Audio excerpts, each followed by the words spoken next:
Hello, my name is Crystal. And my name is Gray.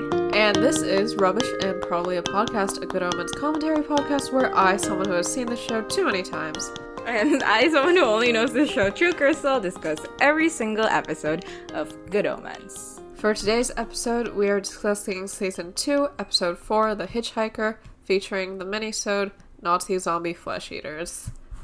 So, how'd you feel about this one? I feel like this episode straddles the line for me between my feelings for 203 and 201, where it's like... Okay, yeah. I like it, not as much as I like Job, but like, it's fine. I mean, I like last episode, right? But like, it's fine. It's not as good as 202. But also like, nothing happens. And there are stuff that I mean, okay, like upon rewatch, I was like, okay, I get it. I'm trying to get it, and I have tried hard enough. But I don't know. Yeah. I think maybe this is like one of those episodes where I haven't made up my mind on whether I like it or not, and I probably will only be able to do that after we go through it in the podcast. Yeah, that makes sense. Yeah. Well, I've decided to be a hater, but we'll see where I'm at the end. Okay, for our audience, I want to say that when we were starting this podcast, and also like with BabPod, our supernatural podcast, we try very hard to like not contaminate each other pre-recording. Like we try to not talk about the episode before we record. However, I think starting season 2 of Rubbish and Probably a Podcast, we have just completely abandoned this mindset. Like, we watch episodes together, we discuss episodes tremendously prior to recording. So, like, if you think that the 4-hour-long episodes are like, how are they able to talk about it for 4 hours? Know that the actual recording is 5 hours long, and also we have spent more than 5 hours outside of the recording booth talking about this also. So, this episode we watched together. Though, I mean, because we were just doing the press play at the same time method to stay coordinated, we didn't really talk because, like, we couldn't pause then it would throw it off. Like... So it was just, like, me squeaking, Gray going, nothing conversation, and that's, like, about it. Yeah, but, like, we know our general reactions to, like, a lot of the scenes. Well, also, like, a bit of the... I mean, we watched the entirety of 202 together. But, like, I watched it by myself, and you were also there. But you were, like, chopping. You were, like, cooking or something, so you didn't give a shit. But this one, we were both involved. I was making my beautiful lentil stew. Exactly. This time, we were both involved, and... I mean, I think this is the episode to do that with, though. I feel like... Okay, from now on, moving forward, the last 2 episodes of Season 2, we shall not do that, I feel. We shan't. Yeah, no, we cannot. I will not. I can't do 206 in front of another person. Like, that's not happening.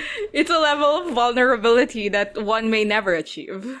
Yeah, exactly. Like, I did it once with Danica, and that's, like, it. The end. Yeah. I mean, this episode was pretty interesting, but it's like in, again, like, it straddles the line with me. Because, like, in 201, right, I said, the most interesting part of this episode is what you think about after you watch it. And it's this one. That's the case with this one, I feel. Like, the most interesting part of 204 is when after you watch it and you go, but what does that mean? What are the implications? And then, like, the implications, are that they were bad at writing. or they could be implicating. Yeah. You want to hit us with the Amazon Prime summary? Well, so the synopsis for Season 2, Episode 4 of Good Omens is Aziraphale's good deed of picking up a hitchhiker on his way back to Soho proves to be a serious mistake. In 1941, Crowley and Aziraphale encounter some surprising adversaries, old and new, as the Nazi spies who almost entrapped Aziraphale return as zombies from the dead, intent on preventing him from attempting a bullet catch on the West End stage. I don't think that's their main goal, personally. But if you say so Amazon Prime. Well, also this is so funny because like this synopsis is just what happens this episode. Like we can be like, let's pack up, goodbye guys, see you next week in Rubbish and Probably a Podcast. Like this is what happens. Yeah, nothing happens this episode. I mean, a character does declare war or whatever, but like it's such a nothing scene that I don't even care. Well, I care a little bit. Okay. Good. It's good. I'm glad someone somewhere is caring about something. Yeah. Well. Yeah. We open with Aziraphale driving back from Edinburgh. I looked it up. Did you know it's a 7-hour, 20-minute drive that he did to go up just to confirm that Gabriel was in a pub and then not ask a single follow-up question? That's 15 hours round trip. He's crazy. That's like almost as much time as you spend on like this podcast a week. This is true. He's driving the Bentley and he asks if it can play something that's got a bit of swing. I'm in the mood for something modern, but not bebop. He's the funniest guy in the world. Good for him. And like soft jazz starts playing or something, which I guess is modern for him. And there's a hitchhiker by the side of the road. And Aziraphale's like, oh, I literally gaff about humanity. Sorry. And then drives past, and then she shows up again, and he again is like, well, that's weird, but again, I literally gaff. So then he keeps going. And then finally he almost runs into her, just like Crowley and Anathema. Also, have we considered Shax and Anathema? I just think any other femme/ship this season would be nice, but okay. So, yeah, he almost hits this woman who we learn later is Shax, but currently has changed her face, so she is not Shax looking. And, like, when he stops, like, the woman just straight up opens the door of the car and asks to, like, be given a lift because her car broke down. And Aziraphale's like, yeah, okay, fine. The camera goes to Aziraphale, and when it goes back, she has transformed back to Shax. Yeah. And in an amazing headband, no less. Yeah, she looks great. Very cool. And she goes, I knew you couldn't resist somebody under stress. He literally did. He literally could. 3 times. The only reason why you were able to hop into this car is because you literally already opened the door. Opened the door. Like, Aziraphale gave up. That's the reason why you're here. God. Yeah, no, she was like, you know, as an angel, like, he's gotta be, like, a really nice person who just does good deeds all the time, so I'm setting this trap for him. Like, no, he doesn't give a fuck. And then she calls the Bentley a heap of junk. How could she? Boo! Boo! Which means that, like, she opens the season not knowing what sarcasm is, but she does have opinions on car models, which I guess makes sense if you don't interact with people very much, but, like, still are interested in some of humanity's inventions or whatever. She has seen what the other cars look like, so perhaps she understands that, like, this is a weird car in this time era. And she goes, you'd think you would have upgraded sometime in the last 90 years. Oh my god, I forgot to mention! We even see the James Bond bullet holes on this thing. That's true! We do! Which is, it's like, so one wonderful. of my favorite, things ever. Prior to this, like, it's only mentioned in the book, right? I think you can see... You can definitely see them in 1967 in episode 3. Ah. And I'm sure that you can see them in other shots, too. I feel like they've been on the car the whole time, but you just don't see them most of the time. Yeah. They're very clearly shown here. I think it's wonderful. Yeah. I think it's so cute. Crowley literally fancies herself a James Bond type. Yeah. Good for them. In the book, Crowley gets them in 1967. So I guess that's why they were more prominent in episode 3. And probably also why he was setting up that heist. He was like, oh my god, I'm inspired! Yeah. So, Crowley never told Aziraphale about her? Crowley and Shax have been meeting regularly. It is, I mean, for me, what I assumed was happening here is Aziraphale knows of Shax, but not, like, specifics, you know? Yeah, well, later when she says that she's Crowley's replacement, he looks, like, surprised. But, like, Crowley... It's obvious that Crowley has held contacts, right? From their conversations. That's true. Aziraphale asks who she is, and she says, oh, like, it's Aziraphale, isn't it? Former angel of the Eastern Gate. Former angel! Aziraphale's, like, trying to seem unbothered by everything. I don't know what the point of this is. Like, didn't they already know Gabriel was in the bookshop by episode 2 of this season? Yeah. Like, so what is this? I've said there's nothing that happens this episode. Like, nobody learns anything new. Like, nothing. Nothing happens. Why did she bother? What is the point of this? What is it for? Whatever. I guess they suspected, but she needs full confirmation in order to, like, go to Beelzebub about it. Sure, probably. Yeah. Okay. Fine. She could just tell Beelzebub that she has, like, that she's certain of it, though. Like, she doesn't actually have to confirm it if she feels sure. But what the fuck ever. So, she says that, oh, Crowley has Gabriel, doesn't he? And Aziraphale swerves. Yeah. He is not a good liar. So, Aziraphale doesn't know about... Okay, did we decide that Aziraphale doesn't know about the Book of Life thing?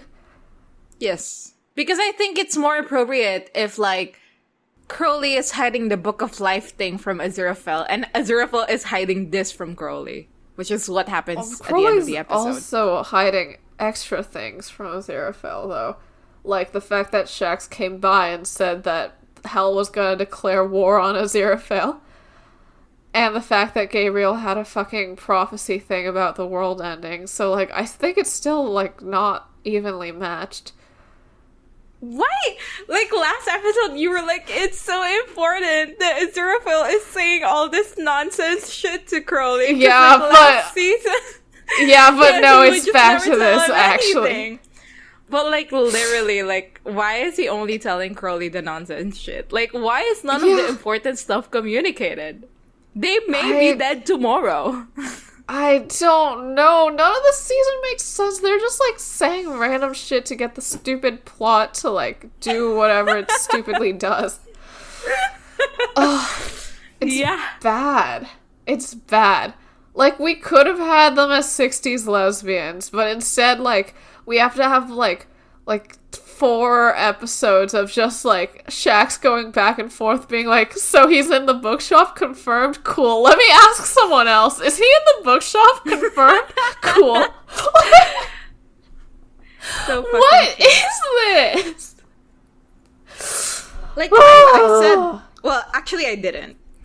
Not only did we take 5 hours to record last episode, we recorded like for an hour prior to that, and then I was just like, I don't like where this is going, so let's just quit and start again tomorrow. Yeah.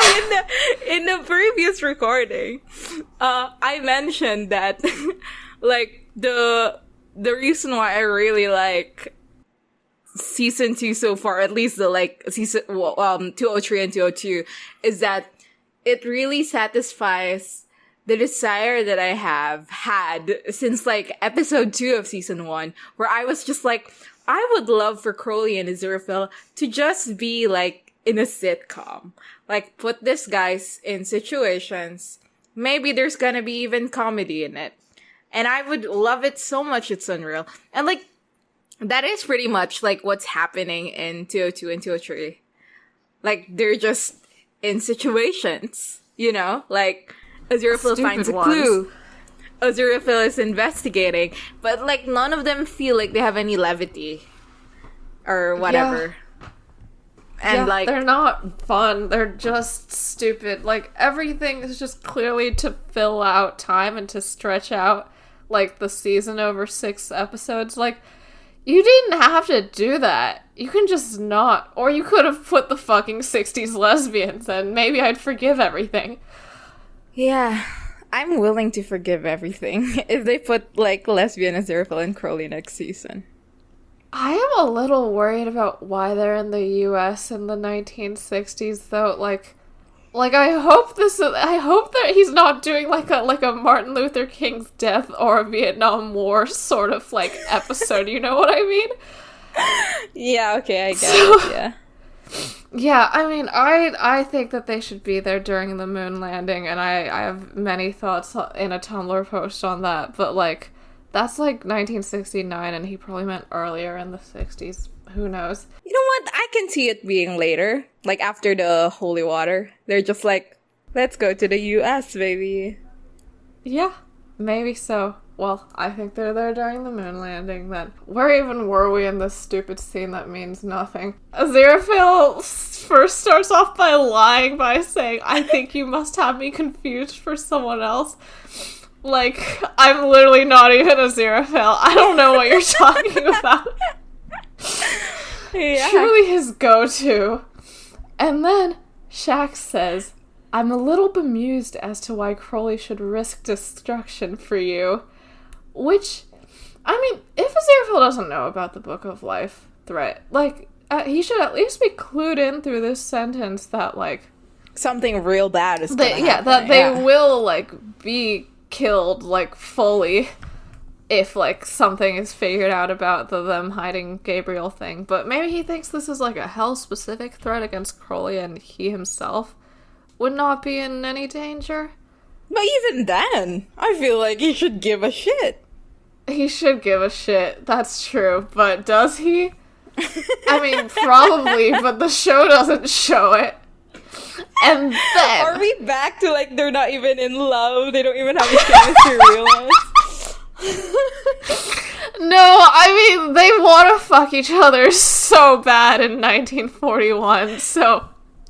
I think we're safely out of those woods. Alright. So then Shax says, you don't seem his type at all. And then... Michael Sheen. Michael Sheen, rather, does, like, a sassy little eyebrow raise at that. And I just... Here's my theory. Think Aziraphale would do... Okay. Hit me with it. Here's my completely unfounded and completely untrue based on how production cycles work theory. My theory is that they filmed like season 2 one episode at a time, and then they they did not. They prevented like Michael Sheen from reading the script of like the next episode. But, like, they told him, you know what? Crowley and Aziraphale are gonna kiss at the end of the season. And he was like, oh my god, what if they have been kissing all this time as well? And then he played the first episodes of season 2, like, minus the last episode like that. Yeah. He's, like, right now he's playing it like they have been, what'd you say in that one? Breaking the Guinness World Record for number of orgasms achieved in a day at least once a week for the last 4 years. Exactly. Yeah. Michael Sheen literally is playing it like that. He really is. Which, okay, see, like, this is the only thing that makes sense to me, because I can't, like, if I think about this being real canon, like, I start getting, like, incredibly upset. I just think that if Aziraphale is at a place where he can be this cocky and sure about Crowley being attracted to him, like, it's like, I think it's just so horrible that he hasn't done anything about it. Like, it's, like, genuinely very upsetting that, like, he ultimatums Crowley, like, in episode 1 of this season, if he's, like, at a place where he feels so sure about them. Like, why didn't you do anything? There's a difference between being sure about each other towards other people and being sure with each other. Like, you're saying that... Okay, like, explain what you mean by that. Like, I can very well see, like, a situation where Aziraphale, talking to other people, thinks of Crowley as, like, oh, we're a team. Oh, because the way the relationship is set up right now, it's very much just a little bit like you and me against the world. So, like, when the question is you and me against the world, it's very easy that the team is you and me. But if it's you versus me, do you understand what I mean? Yeah, but the line is specifically, like, I don't think Crowley wants to fuck you. Like, that's not really the same thing as that. And, like, you know, he does. Like, maybe Aziraphale was just like, yeah.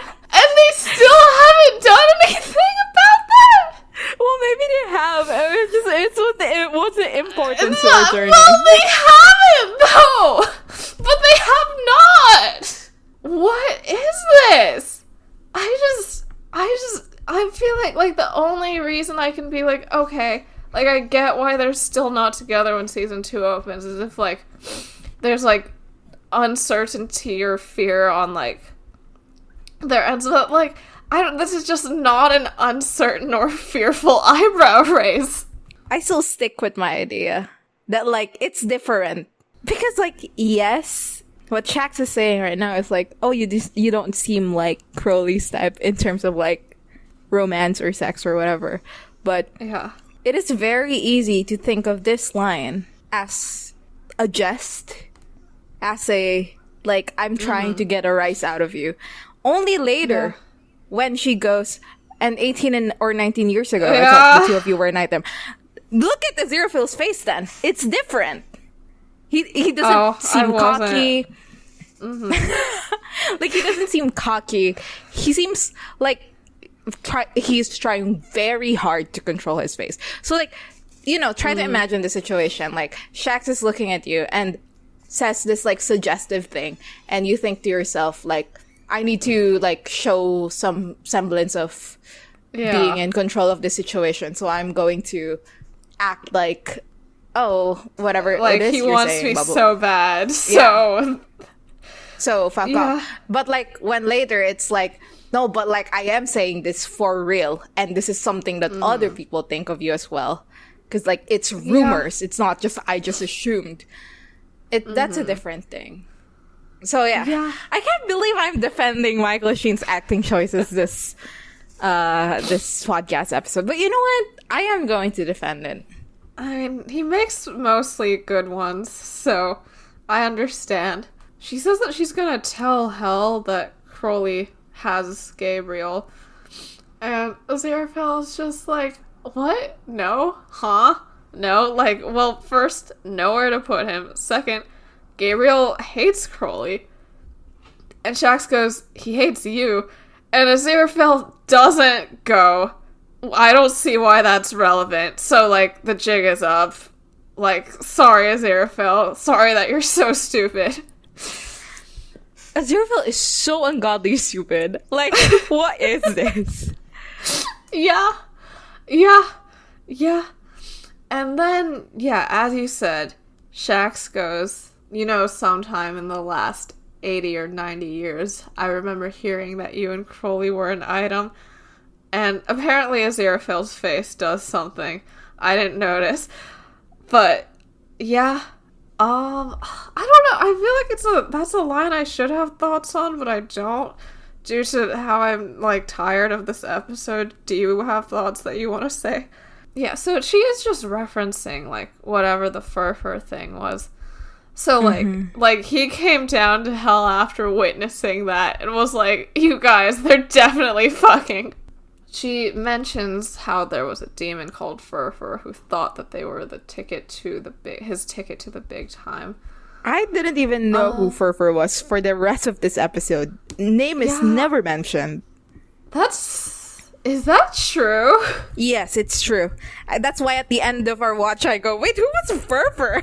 And you were like, it's a demon. No, you're right. This is the only time the name Furfur, the word Furfur appears in the entire episode. Aziraphale goes, like, I'm afraid I have no idea what you're talking about, nor this Angel Gabriel, who I've never heard of. Like, he's so funny. He's so fucking funny.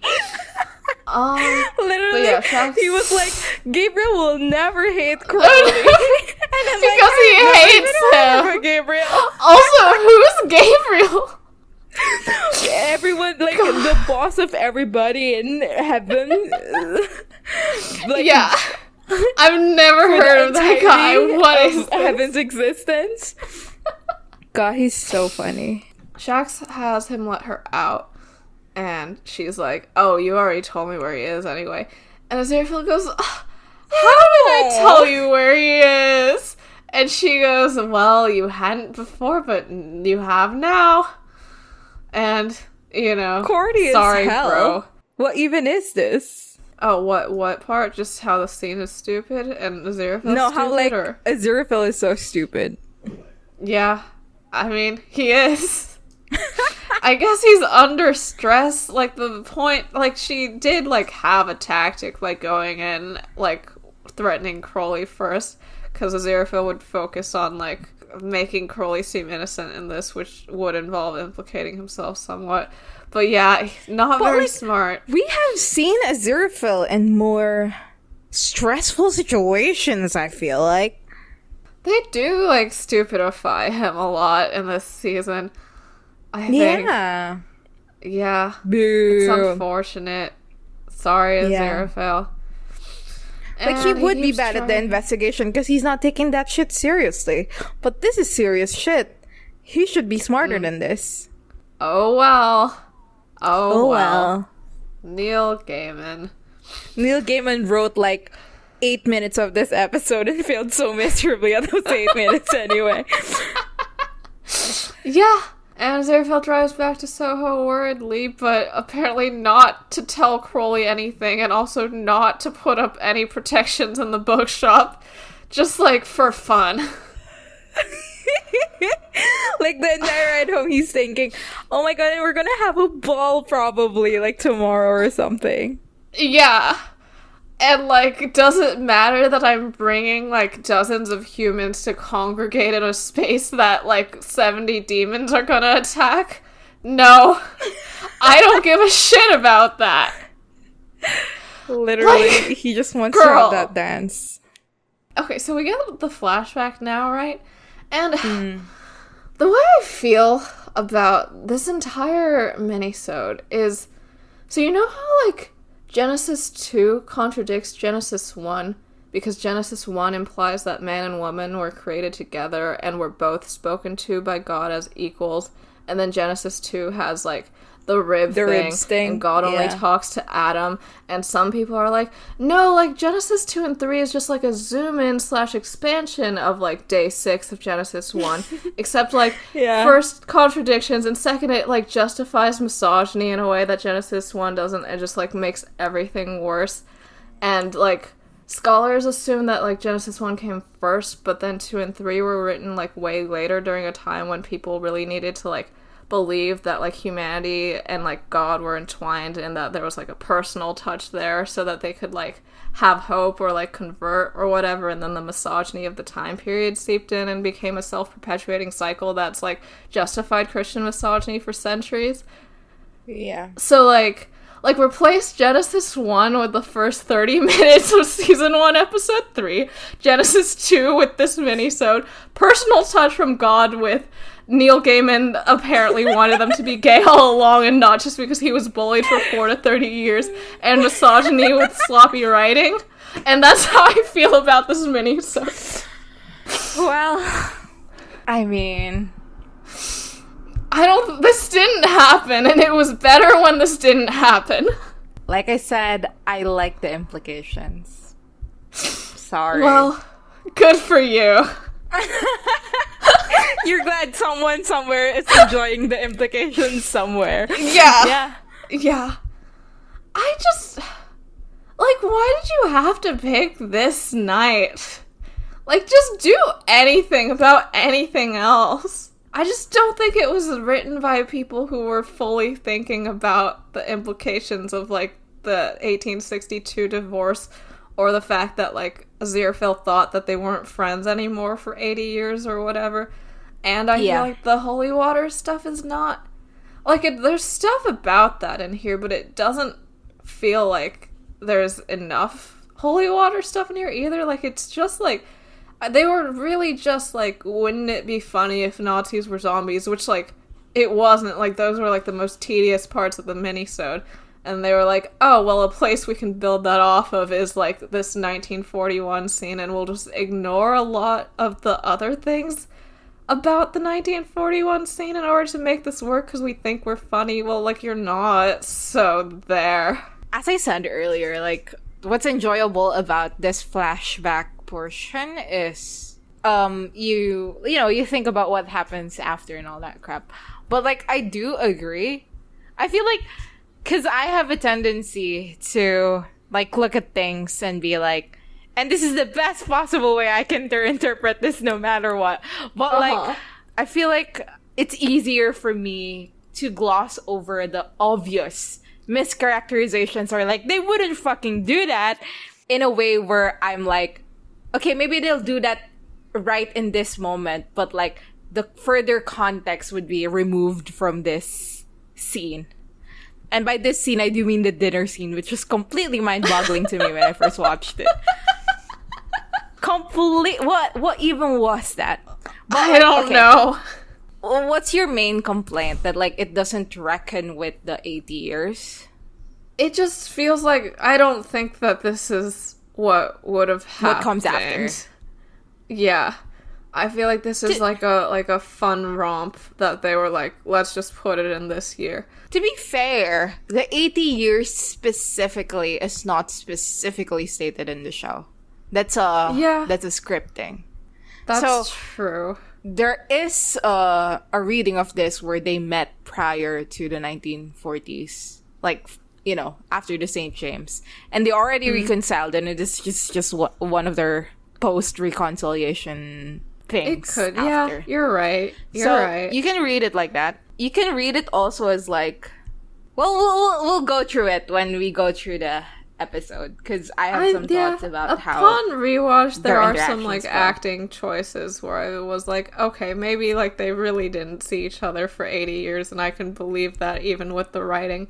So yeah, I am not sure how season 3 would go. I don't think they would do minisodes because Neil Gaiman has said that it's like plot heavy or whatever.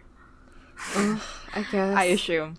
So like, this has no plot, so that they have to do the minisodes. But like, an interesting thing is, I feel like in a lot of the show, we don't really like see them after, right? Like, we don't see them separate after. Like, we're just told that, like, this is the first time they saw each other, and then like, they see each other again. We very rarely see them, like, separate from each other. Like, what are they doing in those 80 years, And, like, that is something that I wish a little bit that there is more of it in this episode, and in this episode specifically, because this era of their life, I think after 1827, after 1827, I feel like there was a big shift in their relationship, and they never really got to recover from it, which we will talk about in more detail later. But this portion of their relationship feels so precarious already that I would have liked to see more of that precariousness. And they do not interact with it meaningfully this episode. Well, actually, they do a little bit, but like only in like, we're gonna show it all in this one scene where Crowley decides to sleep to avoid everything, which I respect tremendously. But, like, no other scene in this episode can you feel it bleed over? And I feel like this is the kind of shit that will have to bleed over. I guess I have one more thing, which is that another reason I dislike this minisode is that it breaks the pattern of the previous 2 minisodes. Like, I liked that both of the previous ones were like it seemed like in season 1 episode 3, like all the flashbacks were like, here's their relationship building over time, and like I felt like so far in season 2 I was like, okay, and these minisodes are like Aziraphale grappling with like nuanced morality and like his feelings towards heaven by like interacting with humans directly. And then this is, like, just totally goes off the rails of that. It's just like, well, what if they did a funny magic trick? Well, I don't care about that. Like, I just assumed if you were gonna do a 1941 minisode, like, during, like, this season, it would be, like, about World War II or, like, something, you know? But, like, it's not. No. So it's, like, weird. There's no human in this episode that matters. Yeah. I do find it interesting how all the scenes in this episode between Aziraphale and Crowley feel so long. Because, like, I feel like, you know, last episode and in the Job episode, a lot of the scenes are kind of, like, short, like, here's something that happens, and then it ends. Here's something that happens, and then it ends. And then, the long ones feel then like, it's like a breather, you know? Like, specifically the Job one, right? Like, all the scenes are, like, kind of short, and there's, like, a solemn intentionality on how will this progress the plot. Except for the scene where Aziraphale eats. And that feels like a breather in the middle of the episode where, like, they sit down and think about what's happening, you know? Yeah. This episode has no plot. Like, The magic shelf scene is so long, and for what? Like, they had that Nazi zombie trying on, like, fake noses and all that shit for, like, 5 minutes just so that he could press the ring too late. Like, come on. Like, there's no plot, so they rely on, like, the relationship of the character to carry it. Which is fine. It's just, it is jarring from the other mini. I have no idea how to pronounce that. Minisode there. Yeah, real minisode. Yeah, I do feel like that's what makes this one way worse than the other two, because those other two, like, what would you say is the breather in the last one? I would say for me it's the point of realization, or the point where, like, they discuss the morality or whatever. It's the scene with the doctor. It's like when they're sitting down and Aziraphale hugs that jar. And it's like, this episode has none of that. They don't reckon with anything. Because nothing is of import. Nothing is of import. And the thing that happens that is of import, which is that Crowley almost gets caught, is brushed off like it's nothing. Yeah. What was that last... Whatever, we'll get to it when we get to it. Okay, again, another point I was trying to make is both of those scenes that I mentioned from 202 and 203 are in the middle of the episode. It's still happening. You know? Their further actions are dictated by those thoughts. But with this episode, the breather scene is the dinner. And, like, it's already over. Yeah. It's done. This is them just being like, haha. And, like, there's no actual, what we learned today, kids. Yeah, but what we learned is fucking nonsense and has nothing to do with what happened. And it doesn't have the same gravity because it's not like, here's what I learned and here's how I will enact it. It's just, here's what we learned, and then it also just doesn't make sense independently on itself. So I don't know what's happening. Who wrote? We could have had who 60s told that lesbians. Journalist, but also who wrote this episode? We could have, like, I don't, like, okay, it's not, I'm sure it was something to do with, like, the writer didn't have the time or whatever, but, like, in my mind, I'm imagining, like, a lineup of, like, 5 or 6 possible minisodes and Neil Gaiman going, I want these 3 And, like, it's like, well, this thing is directly stealing lesbians in the 60s from me, so, like, and it's bad, so I hope we all die. Well, who is the writer of this of this one? Yes. Jeremy Dyson and Andy Nyman, whatever. Do you have any insights? You said they're friends with the guy that I said was Stephen Moffat, and it's not. Jeremy Dyson he was part of like a comedy group with Mark Gatiss. And yeah, that's the one. Also, and I think and also Steve Pemberton, who played the other Nazi who was a man, the not Mark Gatiss one. So like, this literally is just like him coming in and being like, I want to give my friend so much money. Like, okay, well, I wish you wouldn't.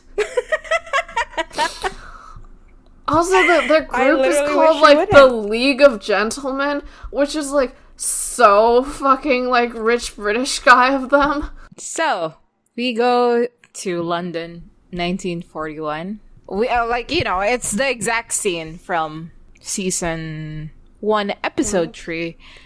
And it's right when the bombs are about to drop. Crowley and Aziraphale are having their little romance moment where Crowley gets the books, hands it to Aziraphale. Except, like, every other shot, we see the 3 Nazis buried under the rubble and dead. Wait, they changed the Disney Princess Falling in Love music. They definitely do change it. Yeah. Because the Disney Falling in Love music is so Disney Falling in Love music. Uh-huh. Lift home. Yep. I don't know if they changed it from like major to minor or something. It does something that makes it feel like what I assume a major turning to minor would sound like. We go to hell and we see 2 demons putting stamps on papers, making the bureaucracy run here. And it's Shax in a wonderful haircut and Furfur, guy whose name is never mentioned in any way that makes me realize that this is him. Shax is obviously a very efficient worker. You know, she was a career demon, even from way back. Furfur, on the other hand, is kind of tired of the job, doesn't really like what's happening. And then, like, in the background, I mean, should we talk about the hell set? It looks like a nightclub, except now. Well, it's a bureaucratic like a nightclub sort of thing. Yeah, there's like voices of people going like, things could be worse, and they will be. Yeah. Which I like. Furfur gets fucking tired, gets up, and goes to the water cooler. But it's a fire heater. Yeah, it's not a water cooler, it's not water, it's hellfire, baby. I think this is so cool. I like that it's hellfire. I think it's really cool. Shax comes over, very, very efficiently drinks the hellfire. And then they start talking. Furfur is dissatisfied with his job. So Shax makes him an offer. It's like, I will put in a good word for you if you have anything for me to put a good word in for. In the meantime, if you do end up in Temptations instead of where you are right now in Admissions, maybe you'll do me a favor someday if I ask. Okay, couple things here. One, the way this is worded, Furfur covets the Earth job. Like, this is seen as like a big promotion. One of the best gigs. Yeah. I mean, hell is miserable. Like, it would be nice to be in a place with sunlight. Yeah, exactly. I find that so interesting because, like, in heaven, right? Like, Aziraphale being an Earth angel, like, it seems like a demotion. It seems like oh, you're on Earth, ew. But, like, with Furfur, it's like, oh, but I want to go to Earth. Like, being on Earth is a good, high-ranking job. But also, I do find it interesting in that, like, does Beelzebub feel this way? You know? Like, the higher-ups, does Dagon feel this way? Hastur and Ligger explicitly did not like Crowley because he's gone native on Earth. So, like, there is the implication that maybe, like, the higher-ups don't like the Earth people on both sides. The Earth, like, angels and demons on both sides. But, like, Muriel is like a low-ranking angel. And is very much enthused by the idea of being on Earth. Right. So, I don't know. Another instance of heaven and hell hierarchy that I find interesting. Yeah. But also, like, the fact that, I mean, now that I think about it, it is insane that Crowley is the serpent assigned in Eden. Yeah. I mean, they just told him to get up there and make some trouble. Like, she wasn't informed that, like, she was supposed to get the, like, humans kicked out of the garden. Yeah, but, like, still. Because we are to assume that, like, this was the only place on Earth at the time, right? Right. The only place where the humans were. Yeah, so, like, this is the only place where a demon would be assigned. And it's just one demon. It's just Crowley. Yeah. I mean, I don't want to be like oh my god, it's he the archangel. No.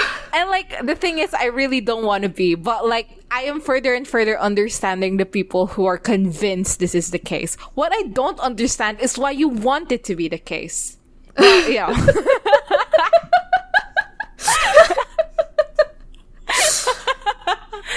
Yeah. I mean, it's like, I don't think they decided that Earth was a good gig until later, though, you know? Yeah. Like, it could have been like, we hate you so much, it's unreal, just get out. Go make some trouble over there. We go to what we have labeled in our podcast guide as roadhead offer scene. I want you guys to know we discussed, like, how we're going to talk about this episode extensively prior to doing it. And, like, we had, like, a lot to say about the roadhead offer scene. And every single time we, like, revert back to the scene, we just go, oh, but, like, we have to talk about it in the roadhead offer. And, like, every single time I feel like an insane person saying all this. But it literally is the roadhead offer scene. Like, there literally was roadhead offered in this scene. So, I don't know. Like, Aziraphale and Crowley are in the Bentley. And there's fake fire everywhere. Yeah. They're driving through a It does look bad, but not so bad that you had to burn the bookshop down in season 1. No, I think that's a good choice. That scene is wonderful, I think. Yeah. Yeah. The bookshop scene. They had to lock David Tennant in there. It was essential to the quality of the show. It was. Yeah. As they're driving. Jesus fuck. Aziraphale is just going like, oh, it was so nice what you did for me. And the Crowley is just like, shut up. And, like, shut up doesn't even carry the same fondness as it does. Like, in the shut up in the actual church. You know what I mean? Yeah. Like, it literally is just, shut up. Shut up. And the Zero is just like, there must be something I can do for you in return. And it's like, okay. I just don't... Michael Sheen, the man that you are. I don't think that, like, if this was a script direction. I think that this was fully him.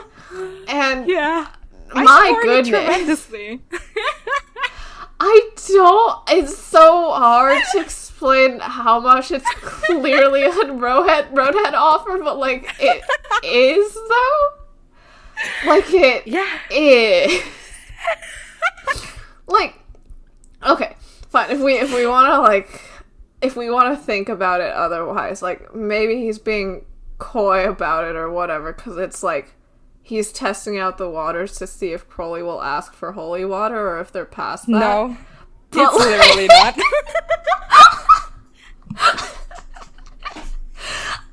I feel like if it's in character for him to realize he's in love and immediately offer to blow her? No, but like the thing is, if it's about the holy water, I feel like Aziraphale would be a lot more like it would just be completely different. Like the delivery would be completely different. Like it would be delivered with like a bit more like nervousness or tenseness or whatever. But this is like so like, oh, there must be something I can do for you. Yeah, it's so ungodly funny. It's so funny. Yeah, the fucking porn dialogue of it all is crazy. So, Crowley is like, no, you will not give me a roadhead in the middle of this burning road. But yeah, Japanese breakfast hasn't even been born yet. I don't know what that is. He is like, well, I need to go somewhere because I have business to do, spreading the old demon drink. And then, So, we're meant to believe. Yeah. What was the timeline of Crowley's day? Like, at what... Okay, like, I feel like he couldn't have found out until the last minute. Okay, wait. Or else they would have prevented Aziraphale from going to the church in the first place. Right? Yeah. Well, I mean, first of all, what time is it right now? Because the performance was at like fucking 8:30 p.m. p.m. Yeah. Is it all... Like, okay, I live in a tropical country. Yeah. I've never been outside of Asia, like, nearby me. So, like, I have no idea how, like, winters work. Is it really, like, dark that early? That they're able to do all of this before 8:30? The sun sometimes goes down at, like, 4:30 p.m. That's crazy. Yeah. What are you doing in the afternoon? Like, being depressed about how the sun went down, probably. That's miserable. I mean, I always complain about the fucking daylight savings every time it switches and I have to recalibrate my calculation of what time is it with you. But, like, okay, now I get it. Like, if it does go down that early, that's crazy. Yeah, it's quite horrible. But you also hate daylight savings. Oh, yeah. Everyone does. I'm pretty sure. Okay, so the timeline, right? Okay, so yes. Let's say that Aziraphale's meeting was at... Are we thinking 5 p.m.? Maybe 5, yeah. Yeah, okay. So, Crowley's out on a liquor run doing their fun little bootlegging job. And then they somehow sense that Aziraphale's in trouble? Is that what it is? How even? I have no clue. Why even? etc. So then okay, hold on. Like, not only did he end up in that church at that moment, like, prior to that, there was already arrangement for the bombs to fall on the other side. So it's not like a spur of the moment thing. Spur of the day, maybe, but not of the moment. Okay, in that case, I think the way I read this is that Crowley set it up so that they'd have a job to go to right after the rescue in case, like, things were, like, awkward or bad, so they, like, would have, like, a way out after seeing in case Aziraphale got bombed or shot before he no, I don't mean that. I just mean that I don't think that was a concern. I think it's just, like, if, like, it's awkward when we see each other again, like, I'll just be like, I have demon business to get to, bye. Yeah, but things didn't go bad, so now he's just, like, dragging Aziraphale along on this errand. Like, I feel like personally, I'd be like, I'll just miracle the alcohol there, like, let's hang out. But I guess, like, he's still sort of unsure of where they stand. This is true, because Aziraphale doesn't say the friend thing until later. So, we don't know. Yeah. Okay, so I guess we should rehash the fucking St. James's Park. St. James divorce, yeah. Yeah. Alright. So, me and Crystal have talked extensively about the St. James Park, like, 103 scene after 103 recording.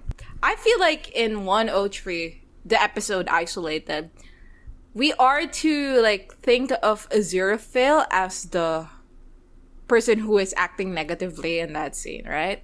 Mm-hmm. Because that scene is, like, that sequence is directly followed by the bandstand scene, where Aziraphale is presented as the one who is, like, being, like, rejecting the relationship or whatever. Mm-hmm. So I feel like it's easy to jump immediately to, oh, and Aziraphale, like, rejects Crowley's request or whatever. Also because I just didn't understand, like, what the implications of getting the holy water is, I feel, for Crowley. First off, I feel like Aziraphale's reaction is, like, pretty much 100% justified. Yeah. Like, that is how probably you would react. Yeah. Yeah. I don't think it's, like a failing on his part as a friend to refuse to give Crowley holy water. Like, I feel like anyone would freak the fuck out at that. He does say some, like, hurtful things at the beginning about how Crowley's fallen or whatever the fuck. But, like, that's not really that relevant to the divorce part. And, like, regarding the divorce part, I'm not actually certain what each of them thinks has happened by the end of it. I think Crowley feels rejected because Aziraphale starts off by going, like, you're an evil demon, and then calls their relationship fraternizing. But I feel like Aziraphale wasn't, like, let's call everything off, I hate you, and I don't need you, or whatever the fuck. Yeah, it's just, I'm not gonna give you this, and let's not talk about it anymore. Because that is what he says. I don't think there's any reason in discussing this any further. And it's Crowley who goes, I don't need you. Yeah, Crowley goes, I have plenty of other people to fraternize with, like, because, like, Aziraphale's like, okay, like, our relationship, I'm calling it fraternizing right now, and you can pick a different word if you want. And Crowley is like, no, I'm sticking, like, from Aziraphale's point of view, Crowley's like, no, I'm sticking with that word, and also, I don't value that, the relationship that we have. Yeah. Like, I have whatever other it people is you and I have, I can have it with anybody else. Yeah. Yeah. And I don't need you. It's like, we're just business associates, and also, I don't need to be business associates with you. And then Aziraphale storms off and says, same. So, like, from Aziraphale's perspective, like, this is, like, Crowley, like, ending their business partnership that, like, neither of them will say is a friendship yet. And then, okay, from Crowley's perspective, I guess, like, first Aziraphale's refusing to, like, hear him out regarding what the holy water is. So that's frustrating. Crowley's also, like, in a place where she's, like, just, like, very nervous about hell coming after her in general, so just, like, stressed and shit. And then, like, they already feel rejected by the time Aziraphale calls it fraternizing. What do they think they're being divorced? Like, what does Crowley think? No. No? No. Like, I don't think this is a reaction to thinking that Aziraphale, like, is calling us off or whatever. I think this is just, like, plain old fear and lashing out. You think Crowley was like, okay, this is just, like, a regular argument we're having because we're, like, in a stressful situation, and also I guess I can't get holy water. Like, let's try again this same time next week? No, I think like, Crowley is so depressed in that scene. Yeah. I said it before, and, like, he is, though. So, like, I think Crowley understands that this is not, like, a rejection of Crowley as a person. But because the action is like, this is the only way I can feel secure. This is this is my insurance, and you won't give it to me. Like, I think there is a lot of bitterness in that. So, like, I think the reaction is, well, I'm going to show you that bitterness. Right. But then, okay, I guess it's like, it had to be a mutual decision to not see each other for 80 years. Oh, of course. So, like, what is causing, like, okay, like Aziraphale thinks that Crowley's like, what we have isn't special, fuck off. So Aziraphale's not seeking her out anymore. Yeah. And Crowley's choice to not see Aziraphale for 80 years is, like... sleeping and being depressed? I don't know. Yeah. So... Yeah, it's just, like, I don't... Like, but, like, what... is it, like, I don't feel safe hanging out with you without the insurance is the thing? Or is it just generally, like, I'm not really up for doing anything right now? Well, Aziraphale did also say, like... Obviously. What's the feeling is mutual. Yeah. Obviously. But I feel like the fact that Crowley is able to mock the obviously right after is, like, Crowley understands that that's not meant, because Crowley didn't mean it when they themselves said it. No, I don't think that's the tone of the mocking. So you think that Crowley's like, Aziraphale literally does have plenty of other people to fraternize with? No, but, like, I don't know. Like, I feel like every time we talk about Aziraphale and Crowley's feelings, we always try to, like, oh, there must be a rational explanation for why they're angry. Oh, there must be a rational explanation for why they're upset, whatever. Sometimes people are just angry. And I feel like this is a situation where, like, Crowley may understand that, like, oh, I'm in the wrong in this situation. Like, I baited Aziraphale into, like, doing that. I have plenty of people to fraternize with too thing. And, like, even though I know it's wrong, I'm still angry because I'm so fucking depressed. You know what I mean? Uh-huh. So, okay, so you think that both of their main feeling leaving is anger, and that is why they don't see each other again for 80 years. Anger, rejection. And both of them think the other one is in the wrong? Why must they? No, I just said Crowley, like, probably understands that, so like, Crowley, what she did is... Okay, but Aziraphale supposedly did the fucking apology dance in 1941, though. Is the thing. Well, where? I feel like maybe they didn't coordinate this yeah. See, like, episode 1 to this episode. Like, when did the apology that happen? I don't know. Maybe it was a completely unrelated moment in 1941. Like, 2 months later, Crowley accidentally, like... I don't know, is, like, in snake form in the bookshop and Aziraphale steps on him. Like, it's a completely unrelated thing. Like, later on, they're drinking wine, and, like, Aziraphale goes, this is, like, a 1868 vintage or whatever, and Crowley's like, I think it's an 1869, and then Crowley was right, and Aziraphale loves the dance. Literally, it's completely unrelated to anything. Yeah. God, you know, prior to this recording, I was like, this episode will be a breeze to record. Like, we'll get through it in, like, 2 hours, 3 hours. There's nothing to discuss. Jesus. And we're, like, literally, like, not even 10 minutes into the episode right now. Yeah. Well, I think the later stuff should be faster, because there's nothing to talk about. This is true. So, well, so I should not, like, put the apology dance in as part of my interpretation, because it's just, like, completely irrelevant. So, yeah, I suppose so. Both of them. Because, like, the only reasonable, like, thing that I could think of for 1941 prior to watching this episode is, I don't know, like, Aziraphale was like, I was wrong for getting involved? Which I don't think that's wrong. Yeah. That doesn't make any sense. So, like, yeah, it's a completely different thing. Unrelated to everything that happened this episode. Yeah. Great. Love that. Right. You were talking about how you wish we knew more about what they were doing during those 80 years. And, okay, so it seems like both of us sort of agree with that the book canon of the nap happens. Yeah. For on Crowley's end.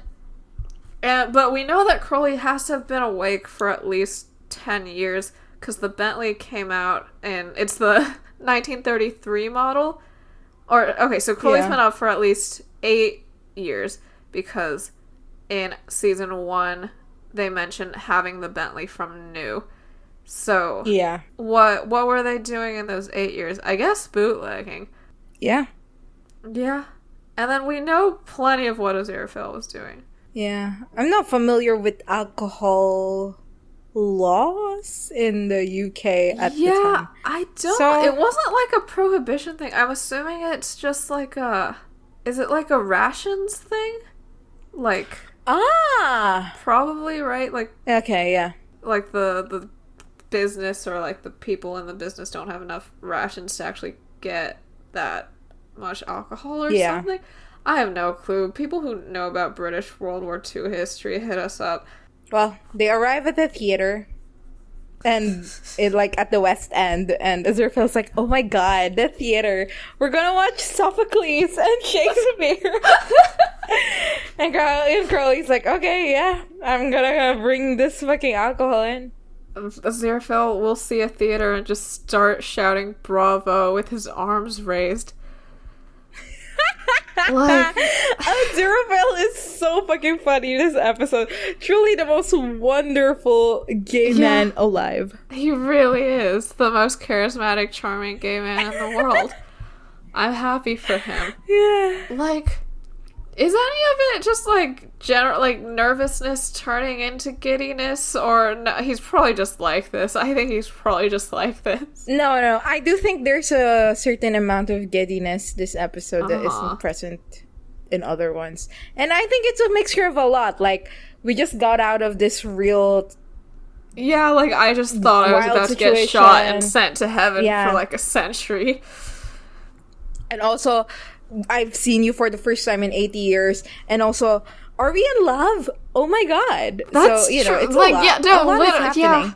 How did I forget? I think it says something about the writing of this episode that I forgot that, like, Aziraphale has just realized that he's in love. I mean, that's just our...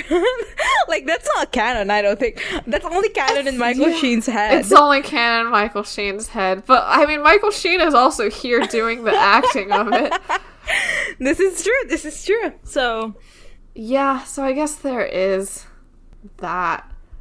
I don't know. The whole, like, it's Shakespeare and Sophocles and it's all so improving is just meant to be a joke about how...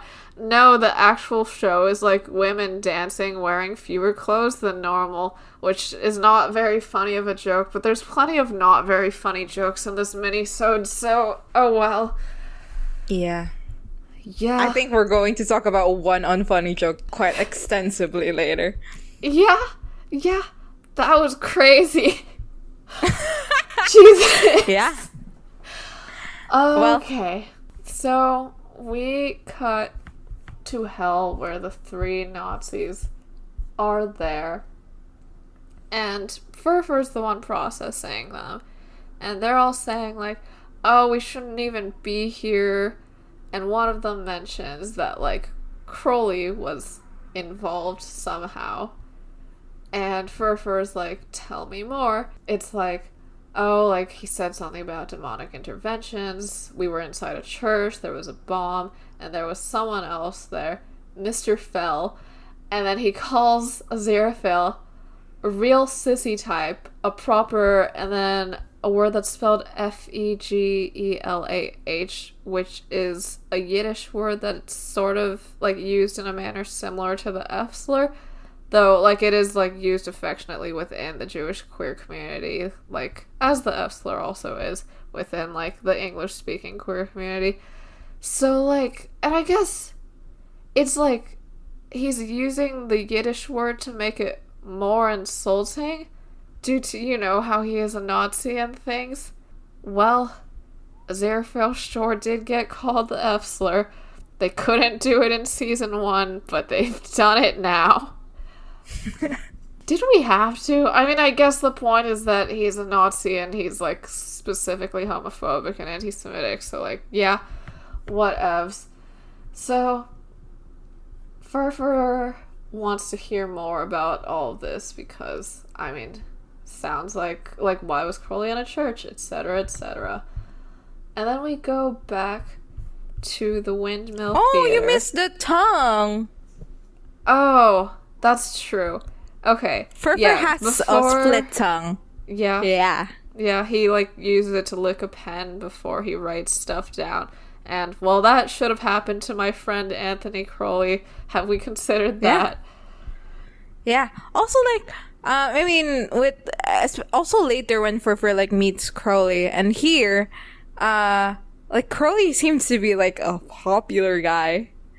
Yeah. I think all the demons and temptations, just everyone else, like, hates them so much because they're like, you get to, like, breathe air and drink wine. But, like, later, when Furfur was like, we fought together, it's not like Crowley was in Temptations yet at the time. Oh, that's true. Well, they just knew each other from heaven, I guess. But, like, Crowley the gaff about all these fucking demons. Not at all. Yeah, not as such, as you would say. So I love that. I love later. Let's get into it. Yeah, it's lovely. So we're in the Windmill Theater. So, okay, Crowley's delivering alcohol to, like, the person who runs the theater, who's, like, called Mrs. H. And, like, they seem to be, like, familiar with each other in, like a friendly-ish way, which I think is nice that Crowley has, like, some kind of human connections during this time. Like, they're more business associates than friends, but, like, there's clearly, like, some, like, grudging fondness or whatever there. So that's sweet. Yeah.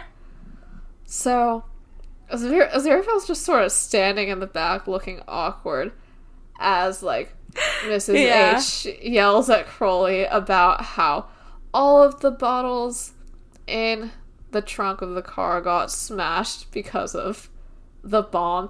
And Crowley looks, like, genuinely, like, apologetic the whole time. Like, oh my god, like, sorry, Mrs. H. Like, yeah, like, it's so fun.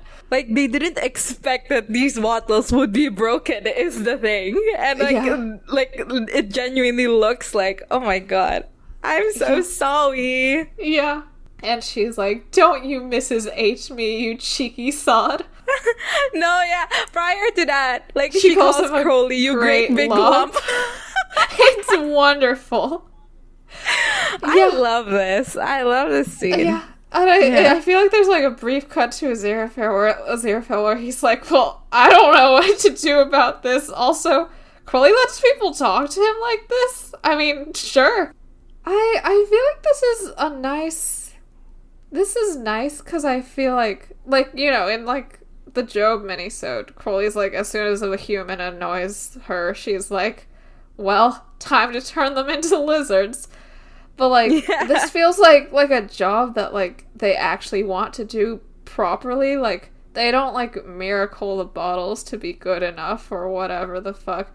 And they don't, like, miracle Mrs. H or anything. It's like, no, like, this is, like, acquaintance who I care about, and this is, like, my real job that I'm putting real effort into. I do wonder what the hell... I mean, we see some of what hell looks like right now, and, like, you know, earlier Furfur was like, oh, like, I signed, like, 55 guys named Otto earlier. So, like, they're busy downstairs. Yeah. I do wonder, like, what, like, the orders for Crowley are at this era. Did they just mostly leave him alone? Because, like, they're already getting, like, an overload of people anyway. Yeah, I think that makes sense. Like, like, we don't actually need that many more souls. Yeah. Like, we can't process them anyway. I think it makes sense for Crowley to be, like, a little bit, like, I'm just doing my own thing in this past few years. Yeah, yeah. Being a cheeky sod. Yeah, it's I love it so much. And a great big lump. Great big lump. Yeah. Yeah. No whiskey because it's smashed, and the heating doesn't work. The dancers won't go on stage because it's so cold. And also, tonight's magician has just been arrested as a deserter. And Aziraphale makes, like, a face like, oh my god. And then she goes, but then, like, it's like... Yeah, I don't understand why this happens. I know! There's, like, a piano sound, and, like, it stops her from saying fucked. And it's like, but why? Yeah, first off, like, you've said fuck in your show already before. Like, what's up? And, like, the part that's the most annoying about this unfunny joke is that, like, normally in this kind of circumstance, it's like they say fucked, but, like, a loud noise, like, covers up the end of the word.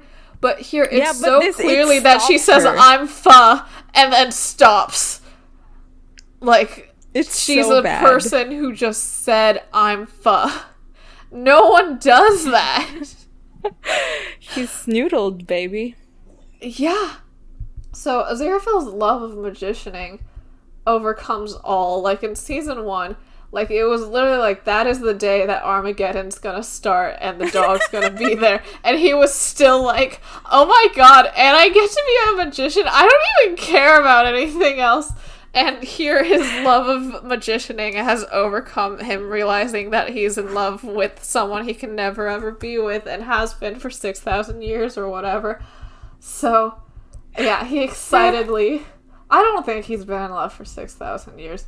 I don't have a good year for when he started. Post-arrangement, though, I think. Aziraphale? Yeah. No. Okay. You seen that guy in Rome? Oh, I mean, I feel like wanting to fuck Crowley is different from being in love, though? Or do you think there's both already? I think there is some wonder in the way Aziraphale was like, I am so excited that you're here. Okay. Perhaps post-Job, then, if we're gonna go that far back. He's so excited, and he offers. He says, I wonder if I might be able to help you out on behalf of my good friend here. Which does make me crazy. A little bit. He starts waving a handkerchief around and being like, I am no stranger to the art of prestidigitation. Like, he's so funny. Good for him. Like, Aziraphale is so funny. So, okay.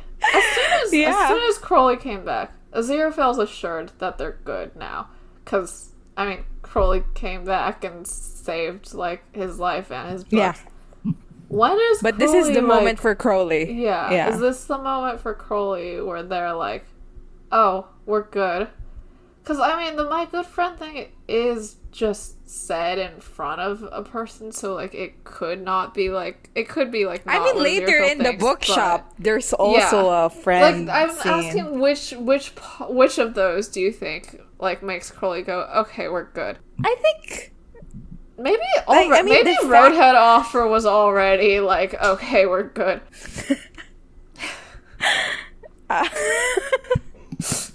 Well, I think here, when it's like, I mean, the thing about this episode is none of this needed to happen. They don't need to do that shit, as I like to say. Aziraphale didn't need to volunteer here. So, like, there is an aspect of, like, well, Aziraphale is volunteering for, Aziraphale's trying my sake, to, because, like, we're fine. Hang out. Yeah. Yeah, but really, Aziraphale is volunteering because he wants to exhibit the art of prestidigitation. Exactly. Yeah, like, he literally doesn't even give a shit about helping Crowley right now. That is not relevant to the situation. Yeah, exactly. But it must feel nice, because Crowley, like, was like, okay, then I'm gonna rescue Aziraphale, and I'm gonna be, like, so cool, and then, like, he's gonna want to hang out with me again, or whatever, and then, like, immediately is like, wait, sorry, I have to do my job, and then gets called a great big lump right in front of him. Yeah. No, but also, I think there is, like, you know, an implication of, okay, we're comfortable with each other now. Because, like, Aziraphale looks so happy, and this scene looks so happy when they got out to see the theater and go Sophocles and Shakespeare, you know. Yeah. So, like, the fact that Aziraphale is comfortable enough to do this and seems happy, I think that's telling enough. Uh-huh. Like, I guess I sort of assumed that Aziraphale would panic after realizing in 1941, but he's not panicking here. What is going on? I think he just wants to suck Crowley's dick.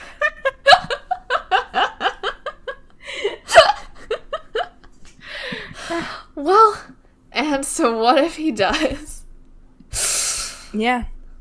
I mean, what you said earlier, I think, like, stands. That, like, Aziraphale's love for prestidigitation superseded the realization that he is in love with Crowley and has been in love for a while.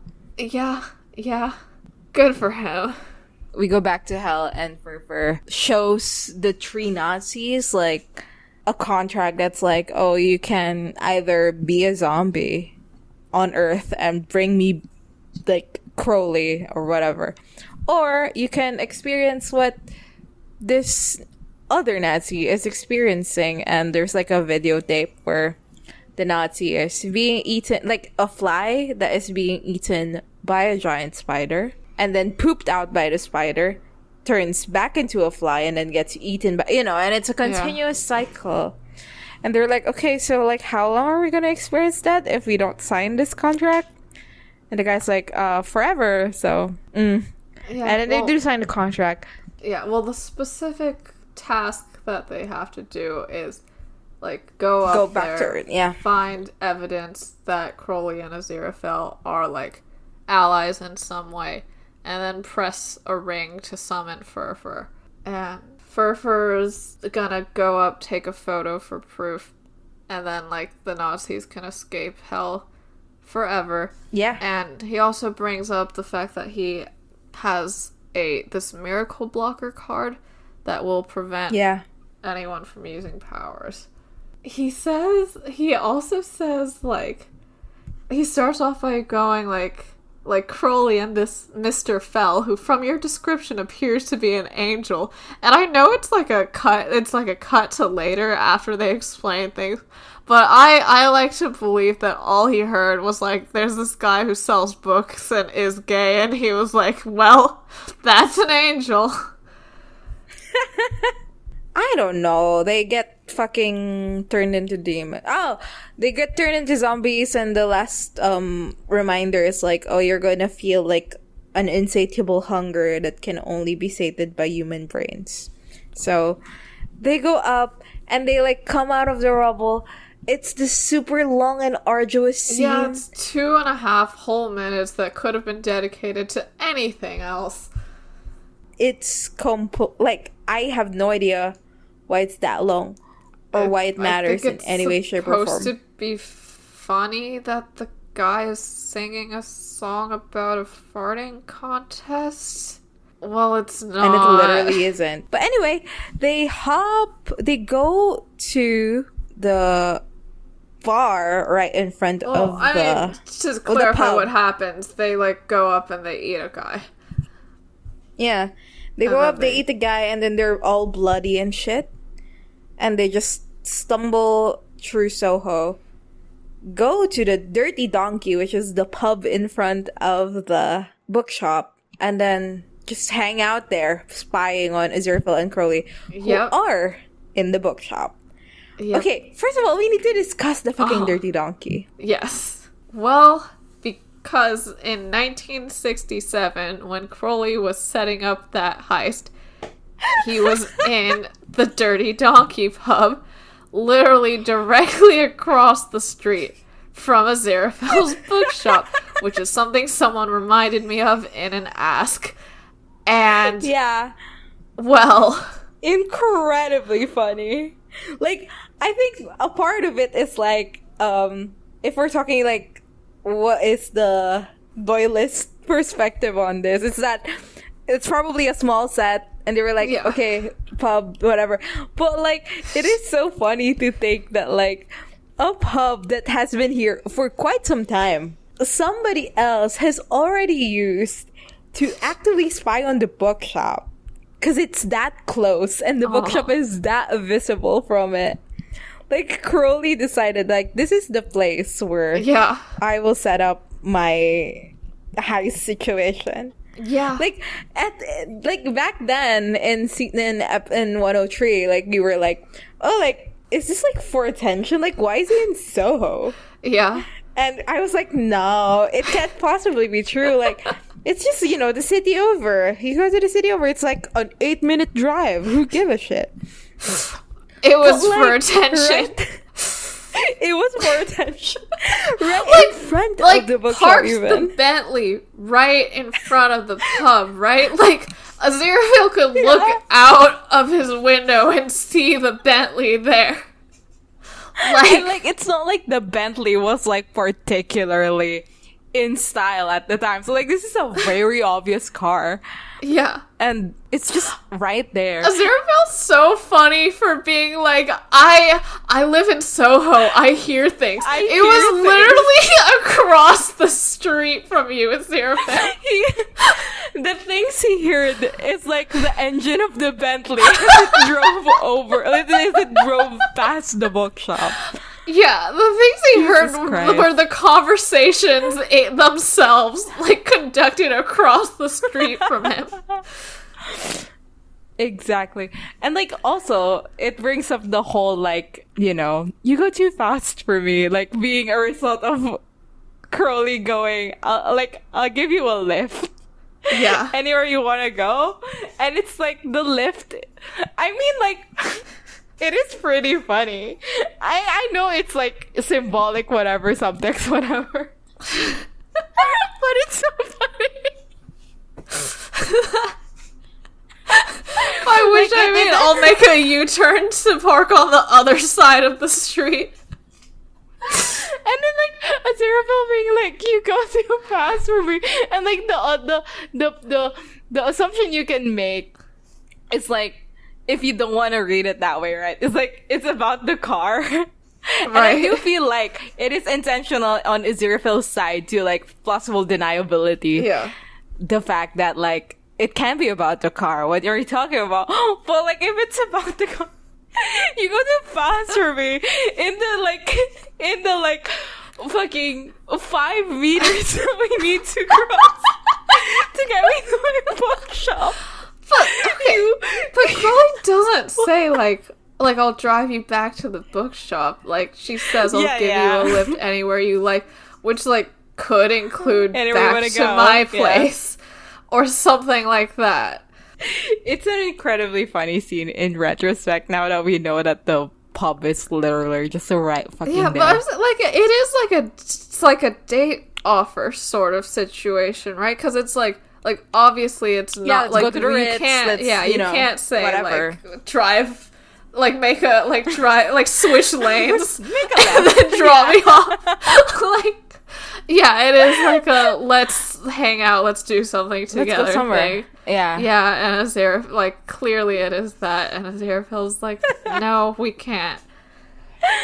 No, yeah, that's what I'm saying. Like, subtextually, and like, etc., it like becomes even more like, oh my god, they're so in love. But like, literally, it's just funny to me. Yeah, it's so fucking funny. Well, we go to the bookshop, and you know, God, I don't know. We like, as soon as we're there, Crowley is still wearing like his hat. The hat. But Aziraphale's just in his waistcoat. Which is, I really like, because it like feels like Aziraphale took his jacket and hat off, like, sort of to communicate, like, I'm like, I plan to stay here for a bit, I'm comfortable here with you, like, please, like, feel comfortable to stay here as well. But, like, Crowley's, like, standing, hasn't sat down or anything, and, like, still has the hat on, so it's like, Crowley's clearly like, I don't know how long I am welcome here, or like, if you want me to go after I've dropped you off, like, I don't know where we are yet. So, yeah. And also, like, they're lingering. I'm not actually too sure regarding the architecture of the bookshop, but like, it seems to me that they were lingering like near the door. Crowley. Yeah. And like, that is important to me. That it's like, I don't know if I'm like welcome here. I don't know if like this is just like I'm dropping you off and then I'm off to go. But like, I will linger here, like in the liminal space between the door and the inside. I might even leave my scarf behind. Exactly. So Crowley is standing there, going like, okay, well, cheers for getting me off the hook. And Aziraphale is like, oh, you know, there's no need to take me, that's what... And then hesitates a little bit and goes, friends. or 4. God, it's crazy. Like, crazy. Do you think this is the first time that, like, Aziraphale was like, we're friends? And you know what? It may even be the first time that any of them, like, the 2 of them, said, like, friends for each other. Maybe. Because, like, yeah, in 1862, like, it is, like, fraternizing. And, like, Crowley's, like, offended that is the term being used, but, like, that doesn't necessarily mean that Crowley's called them friends yet. Yeah, like, the fact that fraternizing is still the term, meaning that it's not been defined as friendship from either side yet. Yeah. So, I don't know. Like, in season 1, we talked extensively about how, like, I mean, maybe not extensively. I don't even know if we talked about it in the podcast or off mic. But, like, we talked about how I feel like it would completely fucking melt Crowley just into a puddle of goo if, like, Aziraphale was like, oh, you're my friend, or, like, you're my best friend, or whatever. Yeah. Well, like, Aziraphale does it first. Yeah. Like, Aziraphale sets that label for them. Yeah. How long have we been friends? 6,000 years. Yeah, and I don't, like, the hesitation isn't, like, it doesn't feel like a, should I say this out loud hesitation. It's like, I didn't realize that was the word that was about to come out of my mouth until then. And I feel like it's like, I have thought about you like this, but I've always had a filter there. And I'm surprised that, like, I've allowed myself to call you my friend in this moment. And, well, what if we all died? What if? Well, Crowley is like, you're going to perform at the West End stage tonight, so, like, what's up? And, like, Aziraphale does this little jig, like, dancing a little bit and singing, like, West. Like, I forgot, like, the tune of the fucking song. It's so cute. Like, just doing a little dance. Doing a little dance, even. Yeah. Crowley is like, you know, like, those stages take some filling, and Aziraphale's like, oh, you're talking to the angel who fooled Nefertiti with a lone caraway seed on 3 cowrie shells. And, like, does the motion of the, like, switching the cups. Yeah. He's so... God, he is so cringe, and he is so not free. Yeah. But you know what? It's okay. Yeah. Yeah.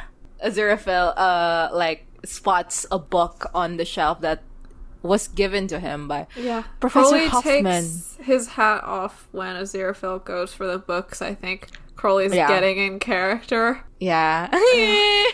God, that was the horniest scene of this entire show, personally. Well, I disagree. Yeah, okay. I disagree. Well, okay, we'll talk about it as I talk about it. But, like, you know, Aziraphale pulls out the book and, you know, reads from it a little bit. And Crowley settles down on a chair. But this whole time, by the way, like, the zombies are watching with, what are those called? Binoculars. Binoculars, looking at what the hell, like, Aziraphale and Crowley are up to. And they're trying to lip read. And then, like, it is from this perspective that we see Crowley taking off the coat and, like, settling down and being comfortable. Well, we see Crowley take off the coat later, not from the Nazis' perspective, though. No. The coat is taken off in this scene. Wait, no, but, okay. Well, no, when Crowley's, like, sitting down, like, he unbuttons it, and then he sits down and then flips the tails behind. Is that what you're talking about? No, like, he takes off... Oh, the big coat. Yeah, okay, not the suit jacket part. Jesus fuck, yeah, I just think it's quite clever in terms of directing that, like, that very obvious portrayal of, like, comfort in this place was presented as being seen from the demon's perspective. The zombies' perspective. Yeah. And, like, out of anything, I feel like this is the one where it's like, oh yeah, for sure there are rumors that they're an item. It's Crowley taking off this fucking jacket in this fucking bookshop. Yeah. Okay, so the book is Professor Hoffman's Modern Magic, which was written in 1876. So this means that magic been a while. Yeah, and it's another thing that Aziraphale picked up during the divorce era, before the 100 Guineas Club. So that's interesting. And also the, like he was in class for it. Aziraphale's so happy about the like, what it says inside. The Mr. Like, Fell. He goes to Mr. Fell. That's me. That's a me. Wonderful student.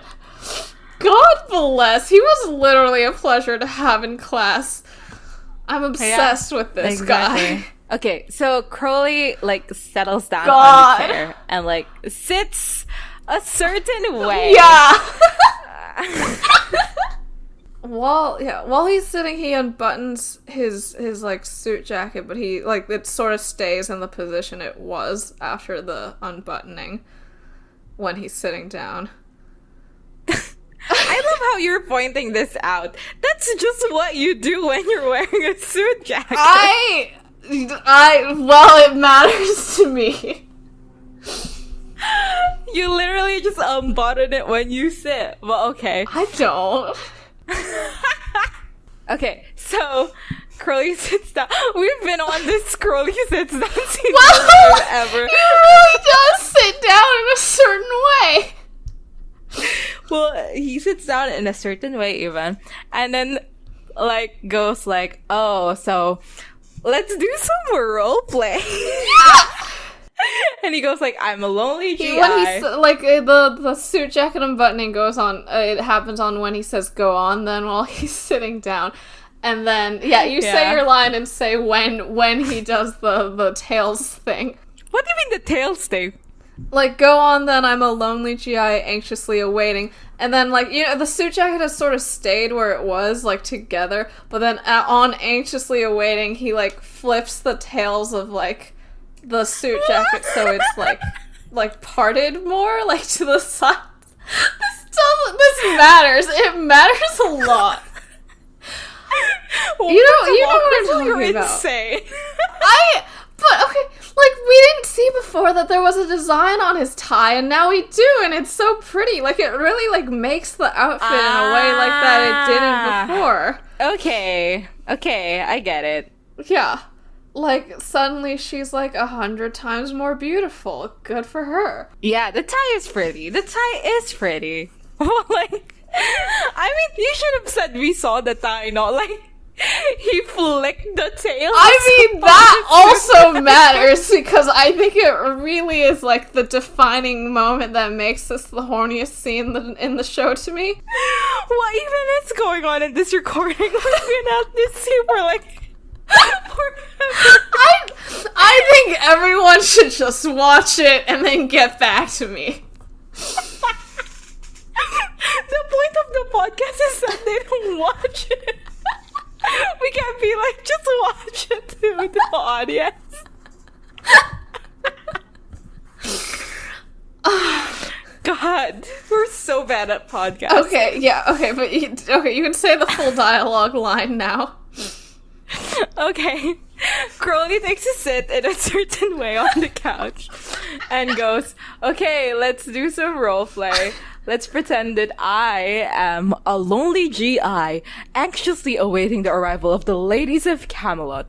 Amaze me. That's crazy. It's a crazy thing to say. Why would he say that? He, like, both the lonely and the anxiously awaiting the ladies of Camelot, like, he's literally saying, I'm a GI, and I'm, like, hard as nails right now. I'm, like, so horny right now, and I just need to see some women dance wearing fewer clothes than usual. How are you going to get my attention and sustain it during this edging process? Like, you understand that that's the sentence being said, right? The thing is, you and I have very different understandings of what makes this scene horny. But, like, okay, I'll discuss it later. So, we need to get past this scene. Okay, we're moving on. Okay, Aziraphale, like, hesitates a bit and still reading through the book. And Crowley does, like, is this like an American accent? I think it's supposed to be like a southern accent. Yeah, it's like an old guy accent. Yeah. But I'm not sure what kind of old guy. Well, you know what David Tennant should have done on Grace Point. He should have put on this voice in Grace Point. Like, yeah, also for context, like, in preparation for this podcast, I looked up how to speak in a southern accent so I can do this bit. But, like, I cannot. So I'm not gonna put on the accent anymore, as I've said last episode, and then promptly did. But, like, this time I really am not gonna put on the accent anymore. But literally, okay, like, later, in another portion where he does the American accent, he goes, yuck, yuck, and kicks his foot. Like, yeah. And he should have done that in Who Told That Journalist. He should have been like, who told that journalist? Yuck, yuck.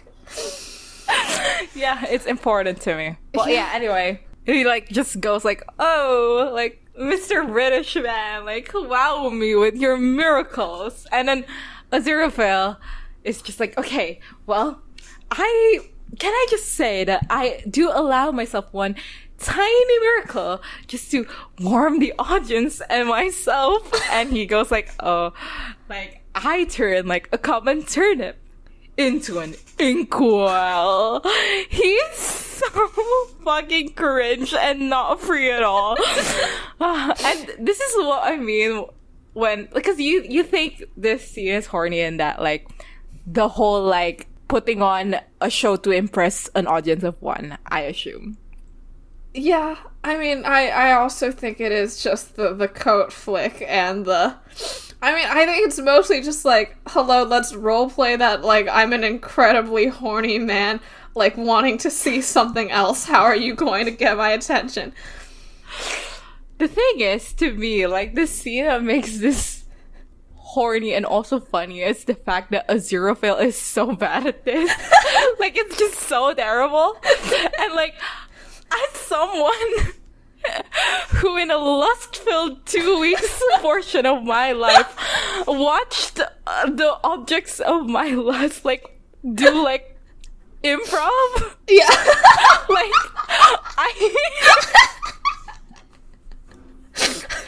Like, like, there is the part of you that's like, oh my god, like, this is, like, so bad. Like, I should be running away right now. Like, looking at you right now should make me want to throw up and retch and also leave. But, like, I do want to fuck you still. So, yeah. Like, that, like, the combination of, like, embarrassment of, like, oh god, I want to fuck you. Is this for, this is how I see Crowley's reaction this scene. It's like, good fucking lord, and I still want to fuck you. So, yeah. I mean, I feel like Crowley seems genuinely, like, a little bit impressed during this one. Do you think so? I do not think so. I absolutely do not fucking think so. Well, Aziraphale does a trick, or he takes a sixpence and a farthing, and he closes his hand like thus. For but a blink of an eye. And then we go back to the zombies who are watching all this, and they're like trying to lip sync. Is that the term? Lip sync? No, lip read. They're trying to lip read Aziraphale, and what they got is Aziraphale is saying banana fish gorilla shoelace a dash of nutmeg, and they're all like, oh fuck, we're so bad at this. You're so bad at this. This is also horrible. Yeah. And like, I do like this setup and punchline later. Yeah, that was a funny I really joke. enjoyed it. Yeah. Yeah. The joke is that this is really just what Aziraphale says when he like does a conjuring trick or whatever. Pretty fun. I liked it. I really liked it. Yeah.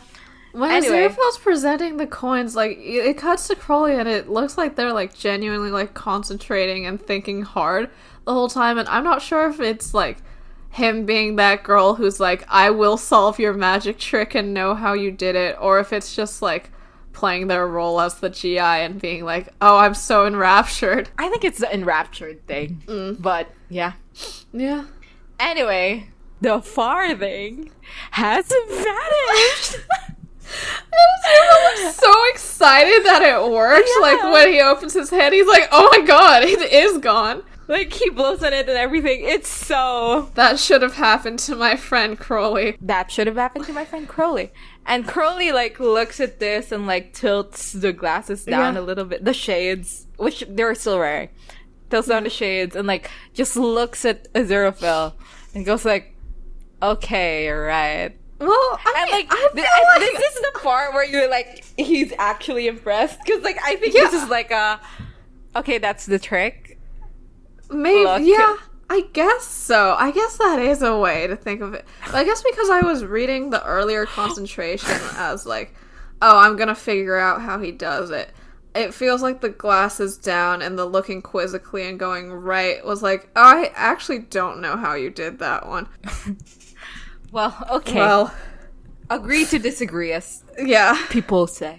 Good lord. Anyway, Crowley just goes like, okay, right, and then puts back on the American accent. I'm so sad that I can't do it. Yeah, I'm so sad. I refuse to do it. I think it's so fun. You know what I was intending to do was, like, I was gonna say the entire who told that journalist portion. In the accent. Oh my god. Yeah.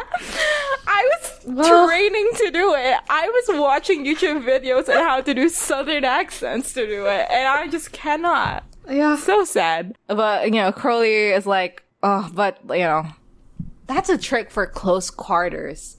What you do tonight, like, has to be bigger because it's a bigger venue and everything. We need something dramatic. Oh, is there any way that we can, like, buy anything to use for this entire thing? Aziraphale is like, oh, there's, like, this shop, but, like, it's just for professional conjurers only. Mm-hmm. And Crowley, like, slowly stands up, like, uses, his finger to put the glasses back in place. And goes like, you, my Nefertiti-fooling fellow. It's Nefertiti. Like, it doesn't matter, but you do keep saying titty, and it is very funny. But I think it's never Nefertiti. No, you know why I say it like that? Why? Because, the word titi in Filipino is tinas.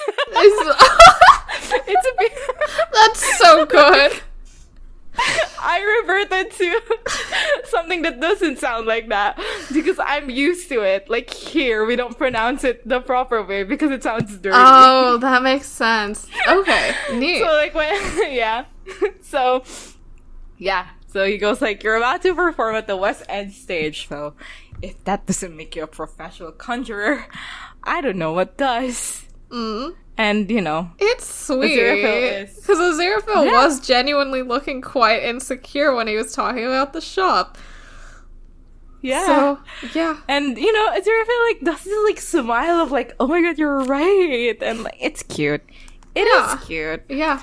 I'm sorry, Aziraphale, that you're so bad at this, but at least you guys are cute. Yeah. At least you are. They, like, go across, like, a street or two to get to the magic shop, and we get shots of, like, the zombies stumbling along after them. Boring. Whatever. Boo! Yeah. And we're inside the store, and this scene goes on for, like, way longer than I think it has to be.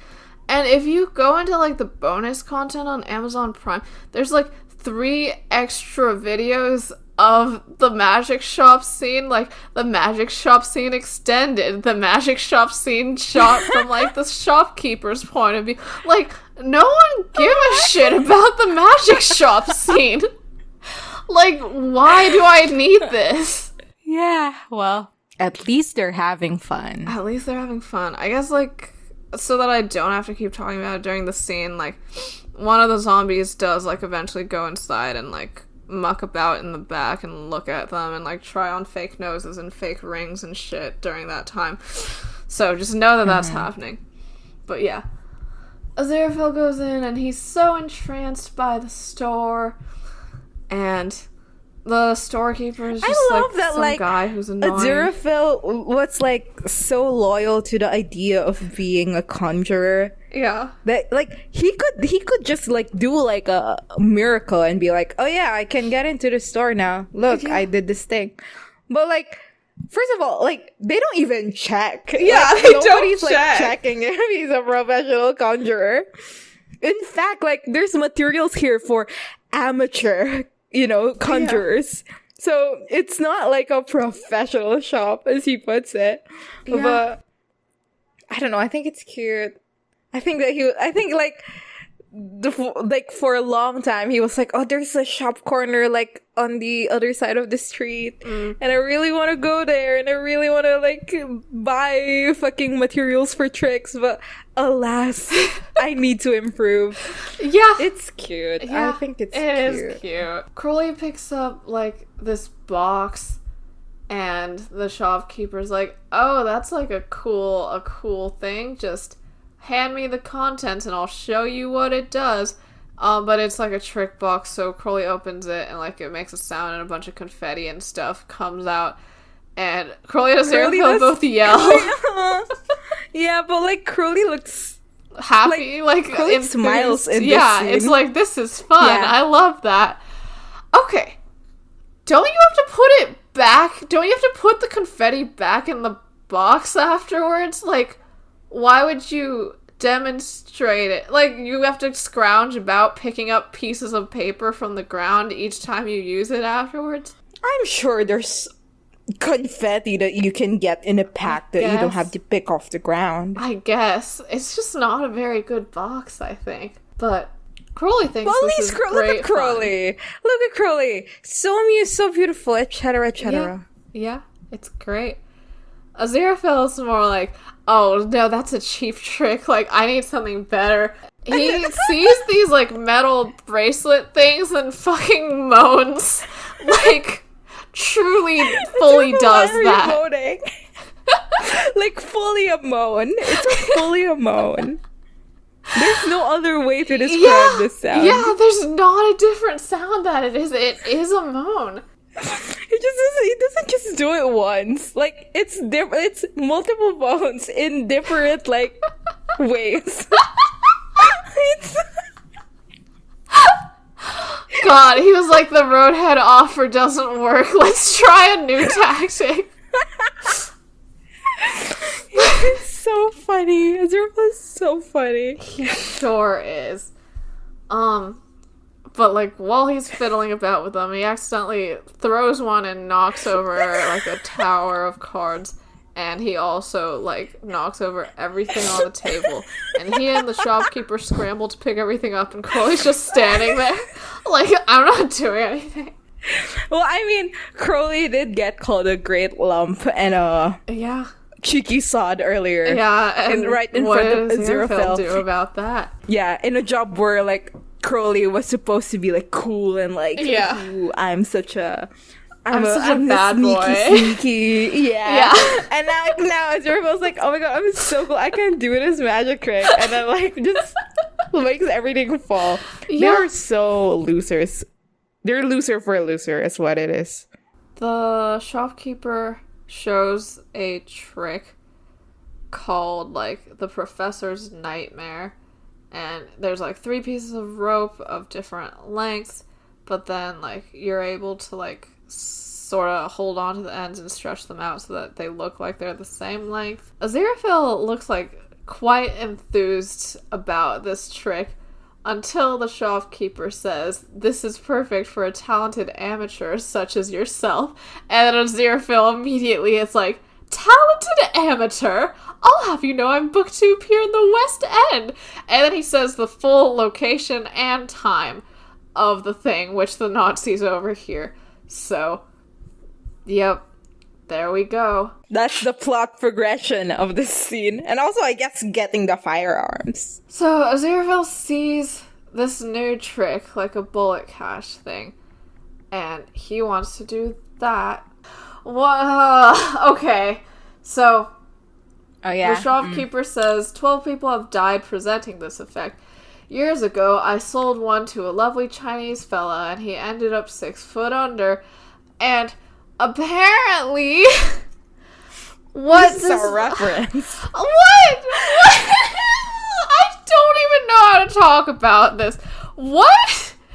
Apparently, this is a reference to a magician named William Ellsworth Robinson, who did yellowface to present himself as a half Cantonese magician named, like, I don't know what the characters are, like, but the English spelling of the whatever is Chungling Su.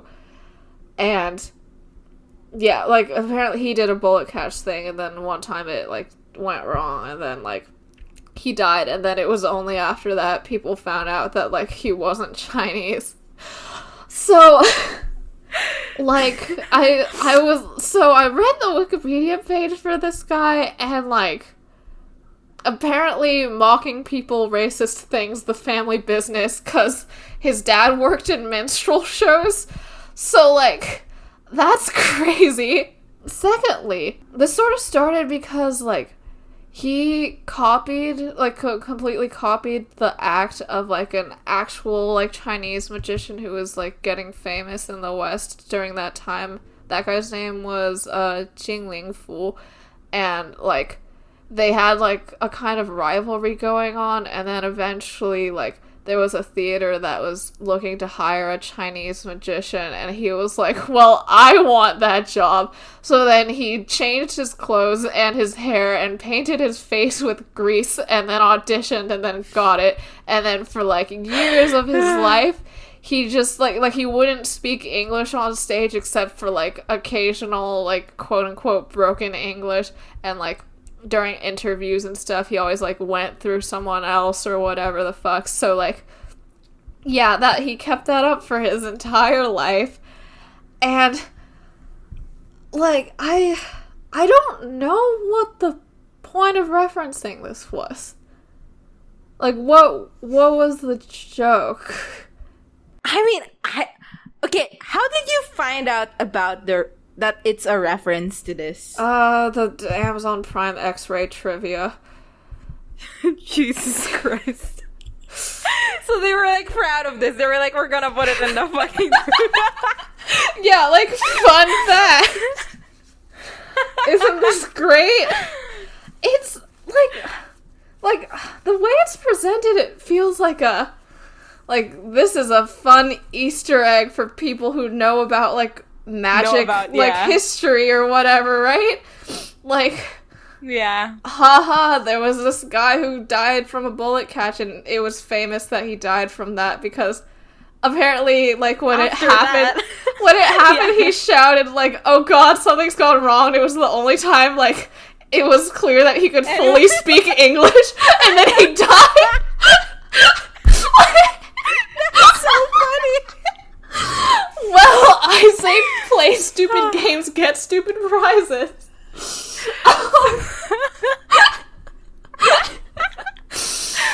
Slay. Like, that's what... Should have said hick as well. He could have gone yuck. Yeah. Oh my god. Something went wrong. Yuck. Yeah. So I guess it's like that's a famous instant of someone dying from a bullet catch, so if you're interested in magic history, here you go. But it's like, I feel like that this reference has a weight to it that is not really acknowledged in the episode. Like, I feel like if I was to bring up this guy, like, at any point during, like, my TV show, like, the point would be, like, to complicate the idea of, like, performance and magic during this time just being, like, a fun thing, because it's, like, he's a reminder of how, like, any aspect of the entertainment business that caters to, like, a white British audience and relies on spectacle, like, will, like, get that spectacle via, like, stereotypes about race and, like, playing into, like, what people think and then making it even more absurd or whatever. And, like, Like, even, like, the like, musician, the magician that, like, he based his act off of, like, I mean, like, I don't know, like, the fact that, like, the theater was looking to hire a Chinese magician in the first place means, like, they had a certain idea of what an act by a Chinese magician would, like, look like, and, like, that had a certain appeal because of, like, Orientalist, like, blah, blah, blah. And, like, the guy that he based his act on, like, also played into that, because, like, one of his acts was just, like, he brought, like, a bunch of Chinese women with, like, bound feet with him, and, like, they were, like, sort of, like, just, like, a sideshow thing as part of his act, which is, like, well, that's fucked. But, like... Yeah, like, I guess, like, I feel like there's, like, a lot of things that you could say about the entertainment industry. Like, that would be the point of referencing this to me, and, like... But, like, that's not the point here. Like, that's not an idea that they think about at all during this. The point is just, fun fact. Yeah. Yeah. And, well, I didn't think it was very fun, so... Yeah. Yeah. Yeah. And also, like, that guy, like, he didn't buy, like, he had, like, a certain gun setup where, like, a bullet wouldn't actually come out. Whereas, like, what we see later from this trick is that it's just fully a regular gun. Like, I think maybe, like, Aziraphale just didn't know how to use it. Like, are you really supposed to load the bullet in there? I mean, Crowley was reading the manual. They both read the manual, didn't they? Yeah, there's a bullet in the wall of the Windmill Theater now. Like, exactly. You fully, like, this trick is fully just, so like, shoot a real bullet into, like, the wall. Like, if there was no curtains in this thing, everyone would be like, girl, what the fuck? Why wouldn't you just have a trick gun? Like... What is this? Like, why would you even need to pay money? Aziraphale has a regular gun. Like, that would work. Yeah. But yeah, whatever. Apparently that's the trick. Aziraphale's like, I don't give a shit about those 12 dead people. How much? And Crowley asks, like, are you sure? Are you sure you're sure? And Aziraphale, like, very dismissive, just like, quite sure. How much? And, you know, a price is named, and the guy keeps adding on costs and stuff, and also you need a firearms license to operate it, and Aziraphale says, oh, I have one of those already. And Crowley's surprised about that, but Aziraphale apparently keeps a Derringer inside the bookshop, inside a hollowed-out book, which is so fun. It's true. They make a point of, like, showing the zombie, like, overhearing this. So I was like, oh, is it gonna come up? But it doesn't. No. The gun, yeah, that is a Chekhov's gun that really never does get fired. Exactly. Yeah, he says it's in case he gets into a scrape. I wonder who he thinks he'll need to use the gun against.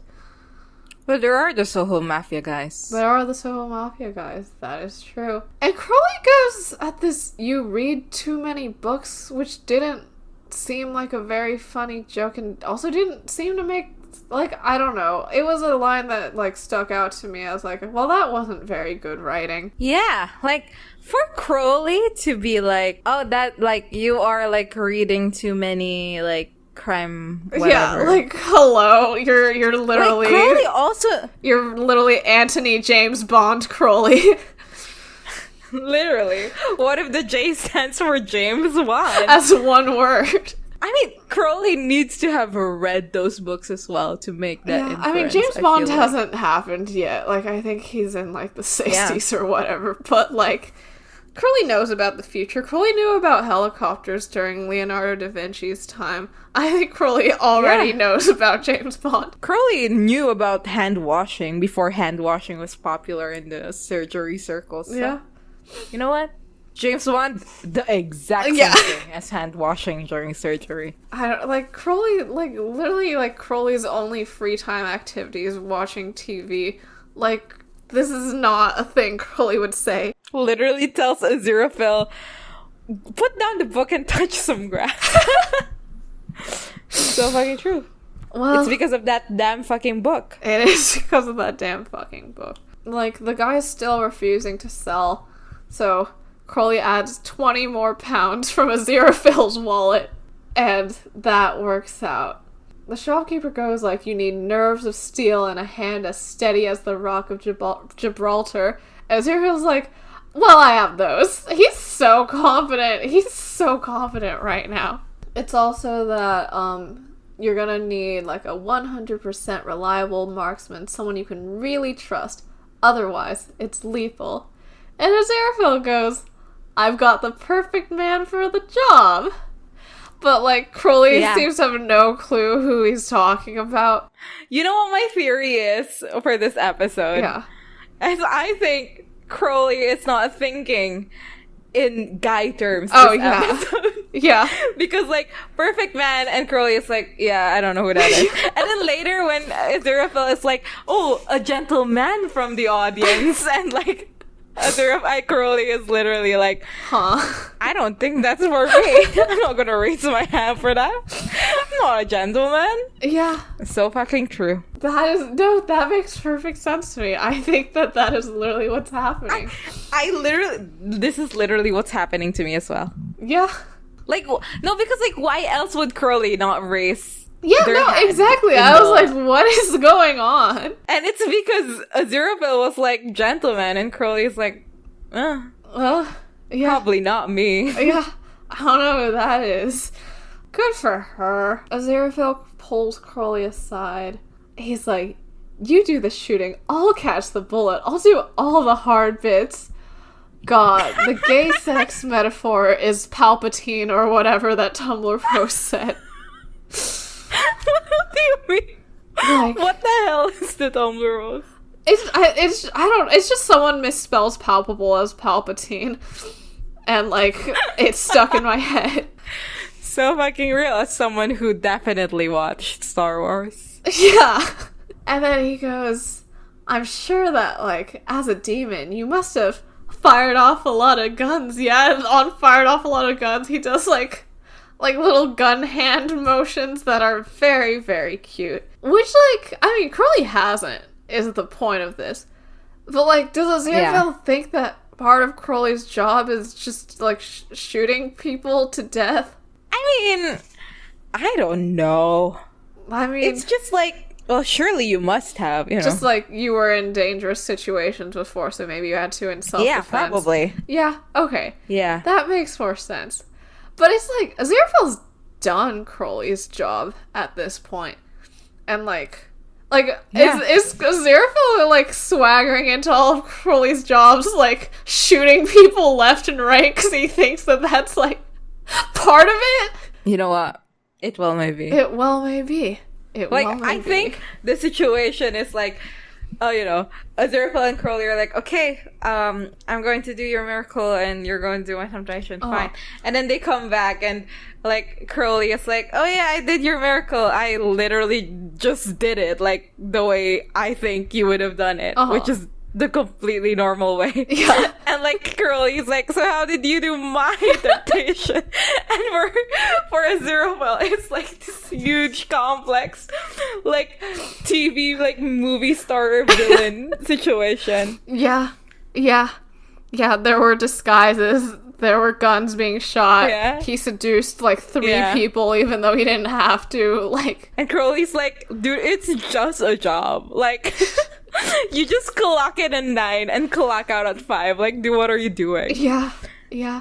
Crowley doesn't answer this question, but she does go, I'll do it.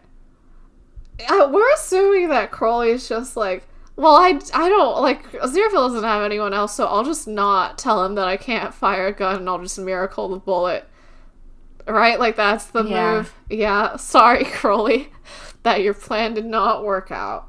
And Aziraphale's so happy, and Crowley's like, if anything goes wrong, we are gonna break your 1 miracle limit, though, like, because neither of us want the paperwork. Aziraphale agrees to shake on it, like, Crowley puts a hand out. Aziraphale's so excited, he takes Crowley's hands with both of his hands, and does, like an exclamation of excitement, and, like, wow, that man is gay. Meanwhile, when does it happen? Oh, the Nazi is like... I don't know. It's at this point, okay. The Nazi who picked up like a joke ring. Yeah, the Nazi picked up a joke ring. Twisted that ring. Yep, twisted the instead wrong of the ring. hell ring. Yep, and it like so shot ink into his face. Yeah, dumb as fuck. Everything is so stupid. Yeah. Everything is so stupid. Yeah, well, anyway. While that happens, Aziraphale and Crowley leave, so yeah. And then, whatever, the Nazis confront the shopkeeper and then eat him. Whatever. It takes forever, but that's what it is. And now, we are in the fucking Ladies of Camelot theater. And Crowley is just, like, sitting there completely disinterested. Yeah. And a bunch of people in the audience. Not a lot. It's not, like, a packed theater. But there's, like, a couple. Yeah. A substantial amount. Mm-hmm. We see, like, just about the tail end of the performance of the ladies performing right before Aziraphale. They exit, and Aziraphale gets shoved into the stage. Yeah, but his outfit. Oh, yeah.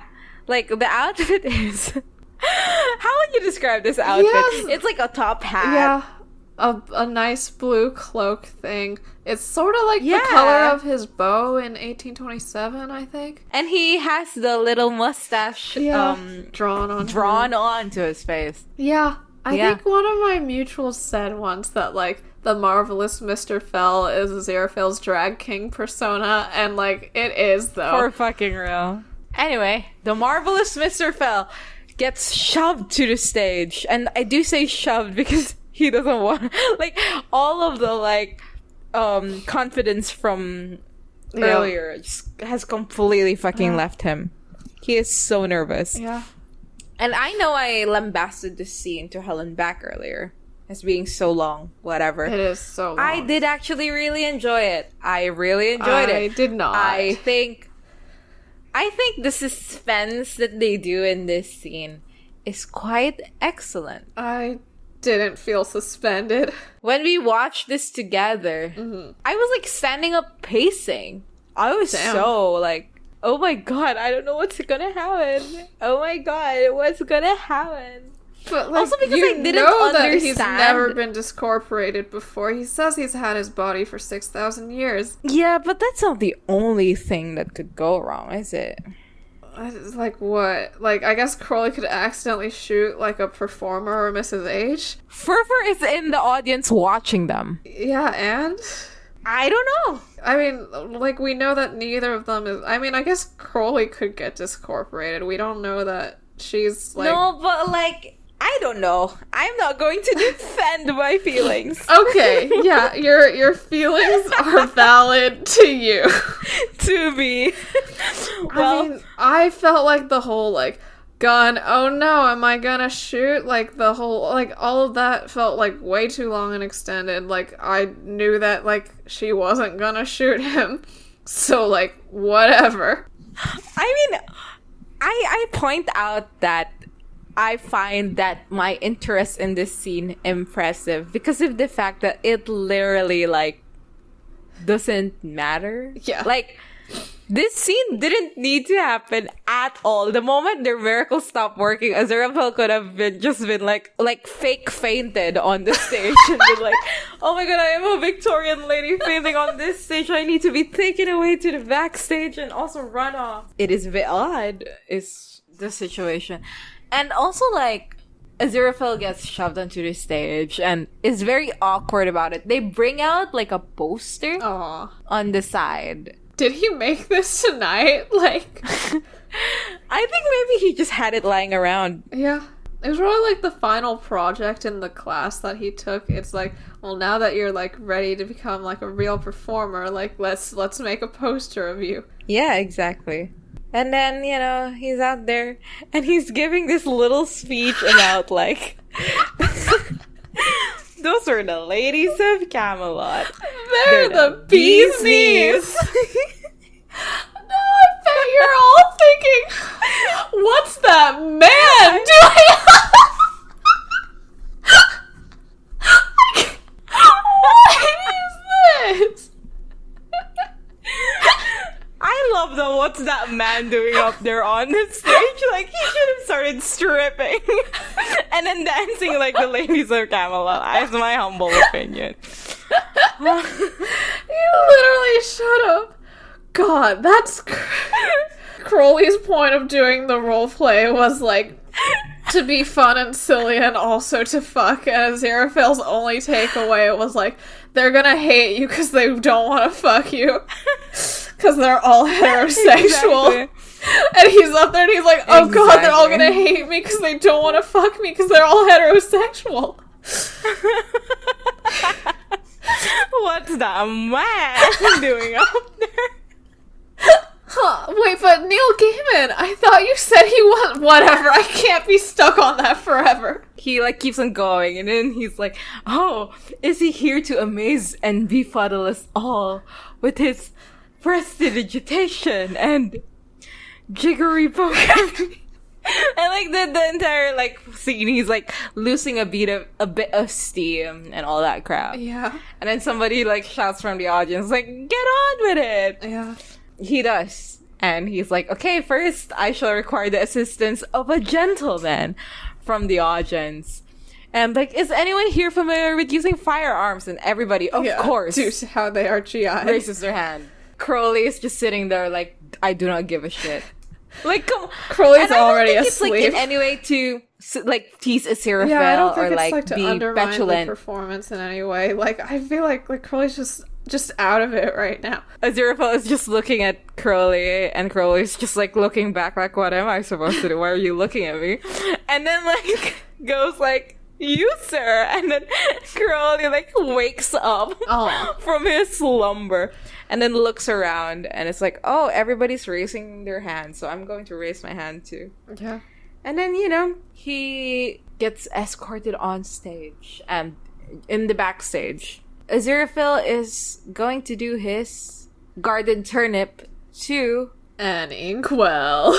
At this point, the zombies are in the audience. Whatever. Yeah, whatever. They like turn they turn the ring. So Furfur gets manifested. Sees all this, and as Aziraphale is about to turn the turnip to an inkwell, stamps on the miracle blocker. Yeah. Aziraphale is doing the turnip to inkwell thing, but it's not turning. Yeah. And he does it like 2 more times or 1 more time. I'm not sure. But he was just like, okay, I give up.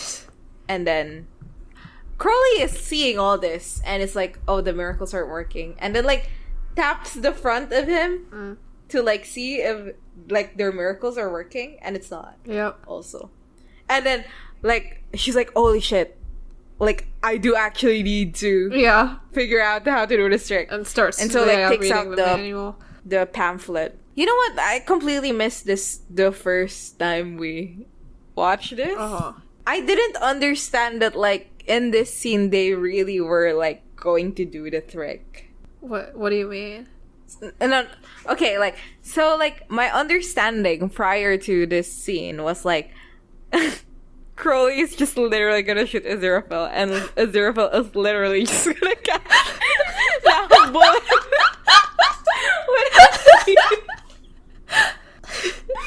I didn't know that the manual was like, shoot it to the side. I didn't know. So, like, I don't know, like, you have to remember that that is how I viewed the scene prior to today. Okay. Like, the first time I watched it. Yeah. Well, Crowley is, like, scrolling through the pamphlet. It says the instructions on how to do it. But then Aziraphale is calling Crowley to the stage. And there's no time. And then they meet in the middle and, like, do, like, a little handshake as hello for the audience. And they whisper to each other that, like, oh, my miracles aren't working. Oh, neither are mine. I don't know. It's a long and tedious scene. And, like, I think it is carried by, like, Michael Sheen's performance of Aziraphale being, like, so nervous about everything that ever happened in life ever. Real. Aziraphale announces the trick, and everyone's like, what? Bullet catcher, what? And then hands Crowley the rifle. And at this moment, Furfur, like, takes a picture. Aziraphale's like, ooh, I see the press are intrigued already. He's so fucking funny. They load the rifle, leans towards Crowley and go like, okay, just aim for my mouth and shoot past my ear. Yeah, also it's made clear during the loading that Crowley has never handled a gun before. Oh, yeah. While Aziraphale is trying to explain how simple this all is, Crowley just goes like, okay, do I just press it here to like shoot? He's crazy. Yeah. Aziraphale just like, haven't you fired a gun before? Crowley, in the same voice as in the Angel days, just goes, not as such. Oh, it's so important to me. Yeah. Crowley is just like us for real, in that she has found a bunch of words that she will use forever. Including, you astonish me.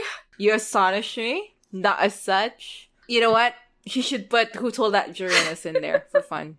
Yeah. I mean, I like the aim for my mouth but shoot past my ear thing, because I feel like it is a line that can be easily applied to all of their miscommunication. And, like, it's so funny, like, Aziraphale is so nervous, and, like, voice is shaking and everything.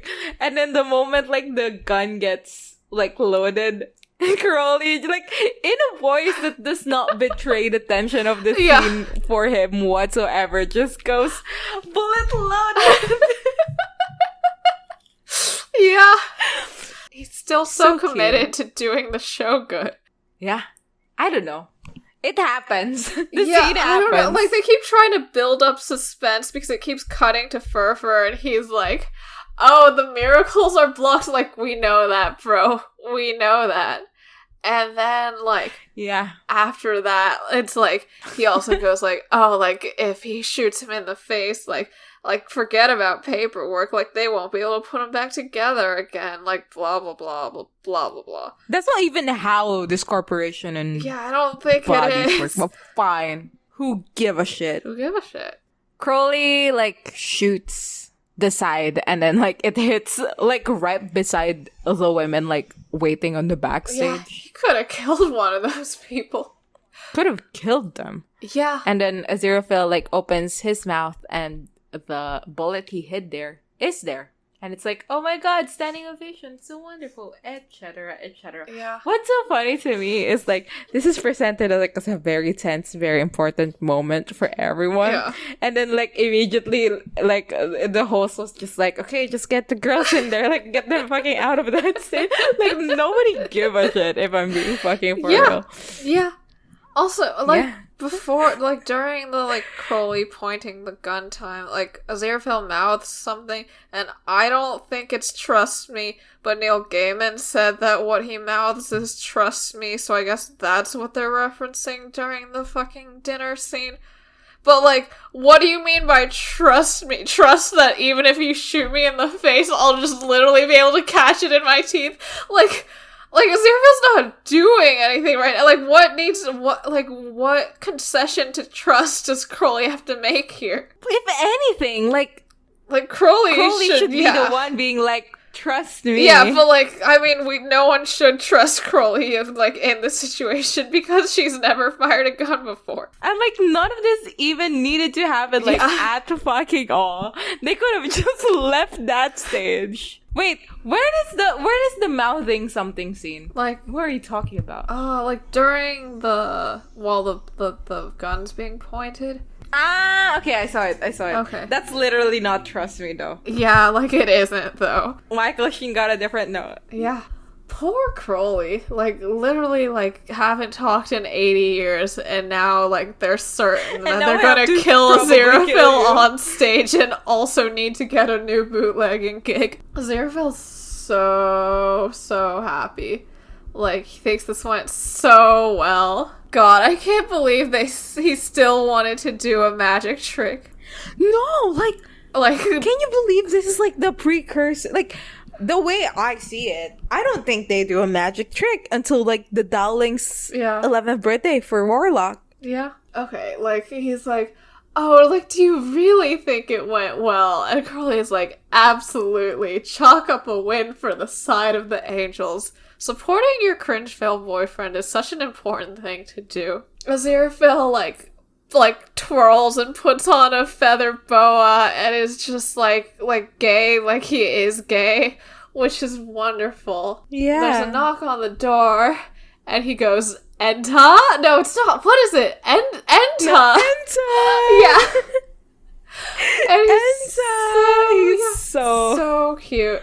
Furfur comes in all menacingly, and like Aziraphale's smile drops, and he takes the boa off, and that makes me so. It does make me so something. I feel like in episode 2 we talked about like, you know, like surveillance by police of like the queer community, and I feel like a lot of the like Nazis spying on them across the street and this shit, and like Aziraphale like immediately like taking off the boa and lowering his like deepening his tone of voice when Furfur comes in like feels like that.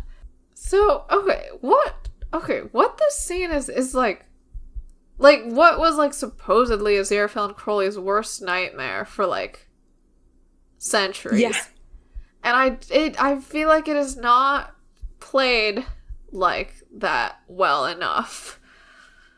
But no, I like this scene. Okay. You find it sufficient? Yes. Alright. I don't like what happens later in the dinner, but I like this scene. Alright. Furfur's like, okay, like, I've never met you, Aziraphale, but like, Crowley, like, we know each other. And Crowley's like, huh? No, I have no fucking clue who we are. But apparently they were in the same legion when they were angels. Apparently, like, they were, like, quite close. You said jump on my back. Yeah. Like, well, like, Furfur, like, rode around on Crowley's back like a monkey in a waistcoat. So true. Yeah. But, yeah, no, Crowley does not remember shit. And Furfur's quite disappointed about this. He is here to say that Crowley is in breach of the Infernal Code by consulting and collaborating with an angel, Fel the Marvelous, aka, and he opens up this book of, like, angels and things, and it's, like, a page on Aziraphale. I didn't bother pausing and reading, did you? Absolutely not. Should we? Like, is it important? Okay, I'm going to... I don't know, it just says Principality, Angel of the Eastern Gate. Okay. Like, Aziraphale with the flaming sword and like in water. Huh. Which is interesting. That's true. And like the book is called Demon's Guide to Angelic Beings Who Walk the Earth. The left page. Report any interactions to the demon Crowley. And then there in the side there's like Crowley is suspicious. Huh. His hair is bad.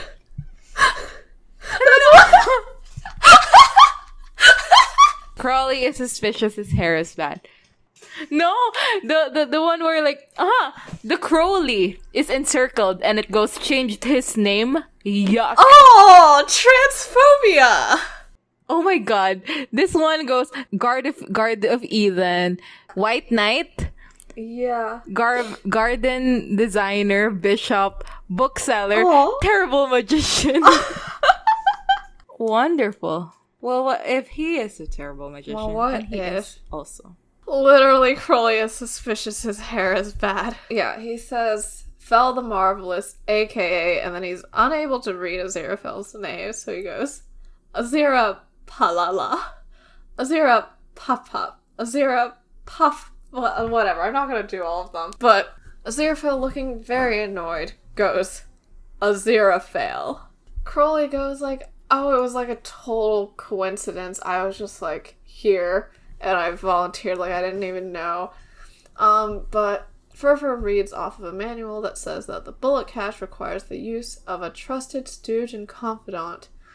And Aziraphale goes, where did you get that booklet? It's only available to working professional magicians, such as myself.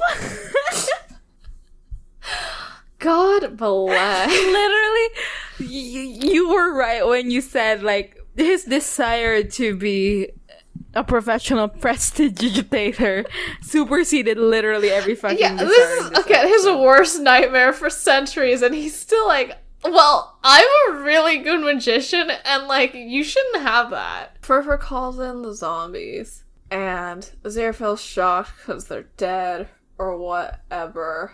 Blah, blah, blah. Like, why are they even here? I don't know why they're even here. Just to look scary?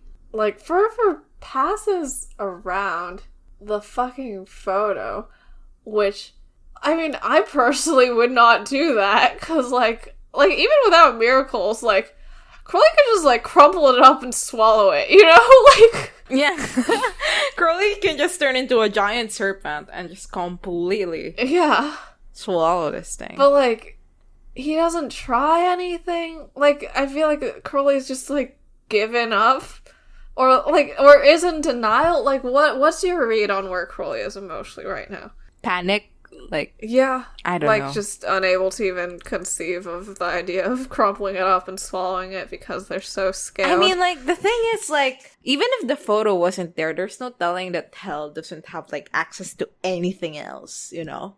Okay, but apparently, like, without the photo, Hell was like, I don't even give a shit. You made that up. I'm not even gonna increase, like, surveillance of Crowley. Bye. Yeah, exactly. Which I think is ridiculous. Because, like, you look at Crowley's face in this scene, and it's like, I don't know, they look at it and then they swallow and then hand it to Aziraphale. Yeah. Aww. They think it's so Crover. Crowley sees it and then passes it to Aziraphale. Aziraphale looks at it briefly, seems to put it back in the envelope, flicks his wrist. Yeah, and then there's this, like... I mean, like, I completely did not think that this was what was going to happen. Uh-huh. I mean, like, the moment, like, the envelope was handed to Dagon. That's Dagon, right? Uh-huh. The moment the envelope was handed, I was like, oh, Aziraphale, like, conjured it or whatever. Uh-huh. But, like, in this moment, I don't know, I really like that, like, looking back at it, it's, like, it's so obvious that Aziraphale is doing the trick. Uh-huh. I think that's fun. Yeah, I also didn't realize it the first time until later, but yeah. They do have him flick his wrist before he returns it. God bless. Furfur's like, okay, Crowley, time to take you to hell, like, shall we? And Crowley's, like, lounging back on the couch and, at some point puts their hat over their face and is like, oh, we shan't. This is ridiculous. And Furfur expresses that his bitterness is just, like, jealousy that Crowley's allowed to, like, be on Earth doing whatevs with his cringe-fail angel boyfriend, while Furfur just has to, like, trudge along in hell for hundreds of millennia with no promotion. And he says that there's gonna be a legion that will come for Crowley tomorrow. Enjoy your last night on Earth. And they didn't even fuck about it. Yeah. But, like, Crowley just straight up falls asleep on the couch during this. I mean, I don't think it's, like, fall asleep. Like, forces... I think they were pretending to do that. Yeah, I mean, yeah, like, forces... Or, like, forced, yeah. Yeah, turns off their brain or whatever. No, because, like, the moment Furfur leaves, like, Crowley gets up. Yeah. Big win for fans of Denial and Shutting Down. I don't know, random thing with the zombies where it's like, oh, the contract wasn't that you were going to be brought back alive as regular humans, you're going to be immortal zombies now. And they're all like, oh, this sucks, and then Mark Gatiss' arm falls off. I wish that would happen to real Mark Gatiss. Well, I mean, okay, let's talk about, like, Crowley here. And it's like, I mean, when we were talking about this scene, what I found so fascinating is you were, like, so firmly in the, God, what must Aziraphale feel, you know? And I did not think of that at all in this scene, at all. Like, the entire focus was like, good Lord, like, Crowley. Yeah. It's so miserable. Yeah. Because it was like, you know, she was tortured in hell. Mm-hmm. We can assume. Mm-hmm. And then, like, after being brought back, became so depressed about everything. Asked for the holy water. Yeah. That directly, like, that misery directly led to, like, Aziraphale and him not talking for 8 years. Yeah. This is, like, their first night together. Yeah. The first time you feel, like, a reprieve, is that a fucking word? Yeah. From, like, the misery that the fucking 1827 thing brought you. Hell just, like, comes back full force. Yeah. It's like, my fears during 1862 were, like, entirely correct. Like, as soon as I see him for the first time, like, it's over for me. Like, I will never see him again. And like, especially in the episode where we learn how souls are tortured in hell. You know what? He was so real for being like, I don't give a shit. I'm just gonna sleep. Yeah. Gray-coded. Me when we recorded last episode and it wasn't working out, so I was like, I'm just gonna sleep. Let's just do it again tomorrow. Yeah. I guess I was Aziraphale focused just because he's the one who kept expressing fears about hell finding out during, like, 103. I don't know. I mean, this is a miserable situation, but I guess currently they have no clue that there's any communication between heaven and hell, so, like, Aziraphale is not at risk of anything. I love how in heaven they were like, oh, the demon Crowley doesn't even know that you're tailing her. Yeah. And then, like, in hell, it's like they're an item. Yeah. Yeah. So fucking funny. It's great. I mean, what's the point then of, like, calling Liger and being like, ooh, I don't know. Now, like this scene does, like, take away from the events of season 1, I feel. A little bit. In what way? Michael calling Liger to be like, oh, you need to check on Crowley. Like, it just seems so unrealistic that they would not check on Crowley after this. Yeah, it's very confusing. If there are active rumors in hell that they're an item, like, I mean, I guess, like, what's the deal? Furfur's, like, not gotten a promotion for many, many years, so it's like, I think maybe the Dark Council was just, like, he's just making shit up in order to get a promotion because he's, like, a very lower ranking demon and they just don't really take him seriously at all. And, like, I'd say that, like, the rumors, like, were probably, like, Shax knows. Shax is, like, there were rumors and I heard of that, but that's because she and Furfur, like, are right next to each other, so he probably told her. Like, we don't know how widely circulated the rumors were. It is still weird. And I still don't believe that the Dark Council would, like, hear Furfur out and then be like, he must be entirely making this up and Crowley and Aziraphale have never spoken. So, yeah, I don't know. Also, Hell knew that Crowley did a good deed. Like, but they couldn't have done that by, like, looking, because or else they would see that Aziraphale was also, like, right there, like in 1827.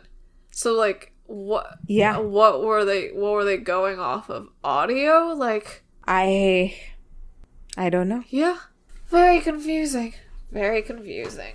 We cut to hell and Furfur is, like, in front of the Dark Council and, like, presenting his evidence to Dagon.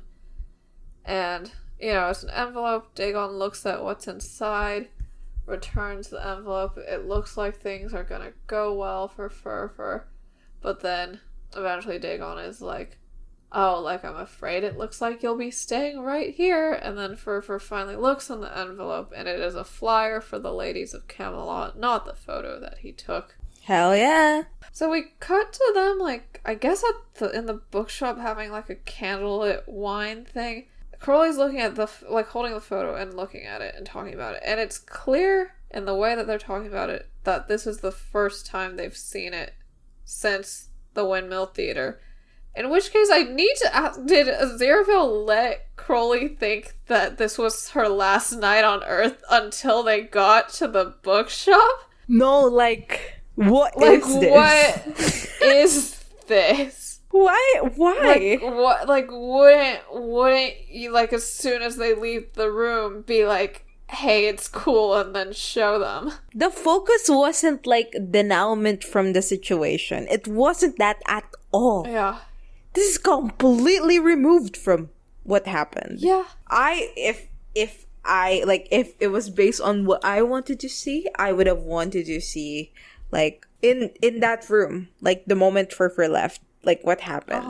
What that is supposedly the moment where they recover from this entire very nervous and, like, obviously very upsetting, especially for Crowley, situation. Yeah. But, like, here, it's, like, I mean, the way it's presented too, it's, like, the focus of the conversation is about the rifle. Yeah, like who gives a shit? Trick? Who cares? Yeah, like Crowley was so like confusing. About to be dragged down to hell and never see the light of day again. And, like, it's like, well, we don't need to discuss that. Who give a shit? Well, everyone give a shit, and the characters should give a shit. Like, how did they imagine the drive back would have gone with Crowley, like, fully not knowing that, like, they were in the clear? Like, what? Like, maybe Aziraphale said something, but, like, didn't show the photo until later, but, like, huh? I mean, maybe it's like, let's get to a place where we can talk safely and like etc. Yeah, that had to be like a horrible car ride for Crowley. But it's also the fact that Aziraphale had to go in, set up the candles, and bring the wine and the glasses out. Like, it's not as soon as we step foot inside the bookstore, I'll tell you. It's like, haha, you think you're gonna die forever? Well, why don't you sit down here and I'll get us some drinks? Like, what? Maybe this is the reason why Aziraphale did the I was wrong, you were right dance. Yeah, you know what? Sure, he should apology dance about that. Yeah, so it doesn't make any sense that this is the first time Crowley knows that they're safe. Like, that's stupid. I think it's dumb. It's like, literally what was going through Crowley's mind?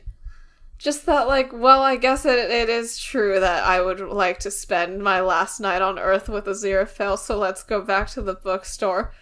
Like, what? Like, what? Like, I guess so, but, like, whatever. It's more of a what the fuck was Aziraphale thinking sort of situation anyway. Aziraphale was able to magic trick the photo out of the envelope and replace it with something else. And Crowley's shocked that Aziraphale was able to do it, and Aziraphale tries to demonstrate doing it again, but it doesn't work. But he says that the magic words are banana, fish, gorilla, shoelace with a dash of nutmeg, which, you know, completes the joke that, like, what the Nazi zombies thought was nonsense lip reading was, in fact, real. You know, he doesn't perform the trick correctly this time, but, you know, he got it right the time that it mattered. And Crowley just goes like, you really are terrible at magic. Well, that's not very nice, but I get it. It's not very nice. I mean, like, the being threatened to get sent back to hell has killed the lust of the night, so I understand. I fully understand. Yeah. Crowley's like, we should retire the act. And Aziraphale's like, yeah. Might be for the best. Are they talking about anything else during that line, or is it just about the magic trick? I think it's just, you know, this entire scene, that is my thought. Like, yeah, it's like, is there something else they're talking about? No, there isn't. Like, none of this shit could be applied to the church rescue, to the 1862 fight, to anything. It literally just is about how if you were as evil as you tried to paint yourself to be, you wouldn't have shot the gun on the stage? Like, what? How is walking away evil? Like, yeah, how is it evil? Like, you embarrassed me in front of all these people instead of shooting me in the face. Like, what is this? It's so funny. It's like, because it's like, here is where I assume they would have the conversation about, like, okay, that was a close call, like, let's discuss this, like, how, like, we're friends again? Yes, but, like, what does that mean for our interaction? Should we, like, hold off for a while? Like, you know, any of that, but, like, that's not, like, they just talk about stupid nonsense regarding the boring, badly paced, like, fucking rifle trick instead. Like, the whole, like, you don't just see things in black and white, like, sometimes you gotta blur the edges and, like, see something in shades of gray. And it's like, First of all, Crowley says that's the trouble with you lot. And it's like, hell literally just, like, showed up in the backstage of that fucking theater and threatened you to hell and back. Like, hello? What is this? What is this? Aziraphale pours out the wine, and he goes like, I knew you would come through for me. You always do. Which, Oh, like, okay. That one is sweet. That's nice, but like, what do you mean? Well, like, what is the context? What did Crowley First of all, like, to do the bullet trick? It's confusing. It's confused. I mean, that could be like, I guess, that could be about the church rescue. Yeah. But like, I mean, but like you said, trust me. Like, no, I know. Crowley goes, you said trust me, and Aziraphale's like, and you did. And they literally trust didn't even. Me what? Trust what? Like what? First of all, he didn't even say trust me. That's what you established. He didn't even say that shit. And like in what way was firing the gun an act of trust? Like, I thought when in the book, in the magic shop, when Aziraphale says, like, I'll do all the hard work, like, that's a joke over the fact that, like, he literally isn't. Yeah. Like, all the hard work is on Crowley, like, aiming and shooting properly. Yeah. But, like, here, they make it like, it is, like, true. Like, it is, like, the hard work.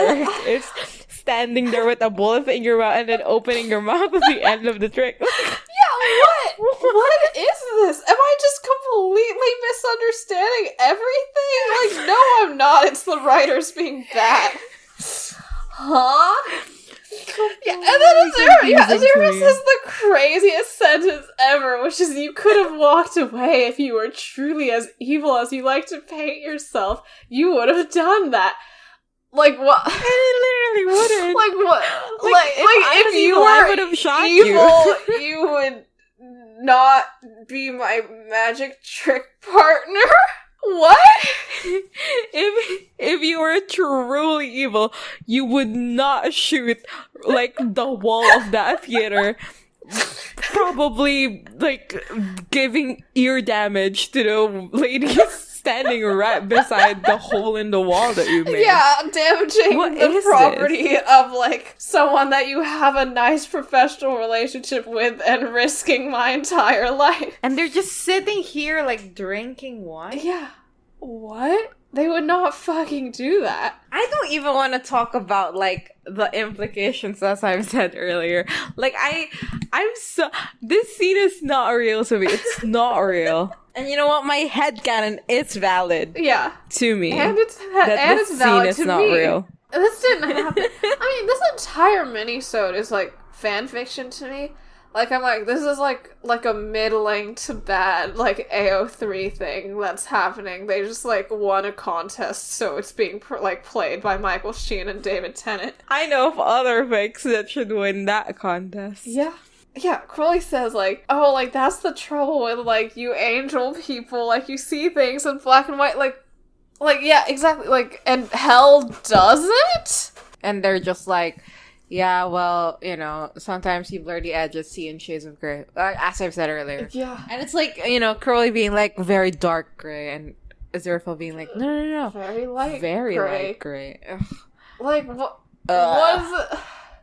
This was, I just love how, like, the other two minisodes are like, this is, like, genuinely a somewhat morally ambiguous situation that we have, like, these two characters work through, but, like, we're gonna be, like, subtle-ish enough about it, not really last episode, but still, like, we're gonna be subtle-ish enough about it, and they're gonna be, like, at least somewhat in character, or very in character for Job, and, like, it's gonna be, like, good.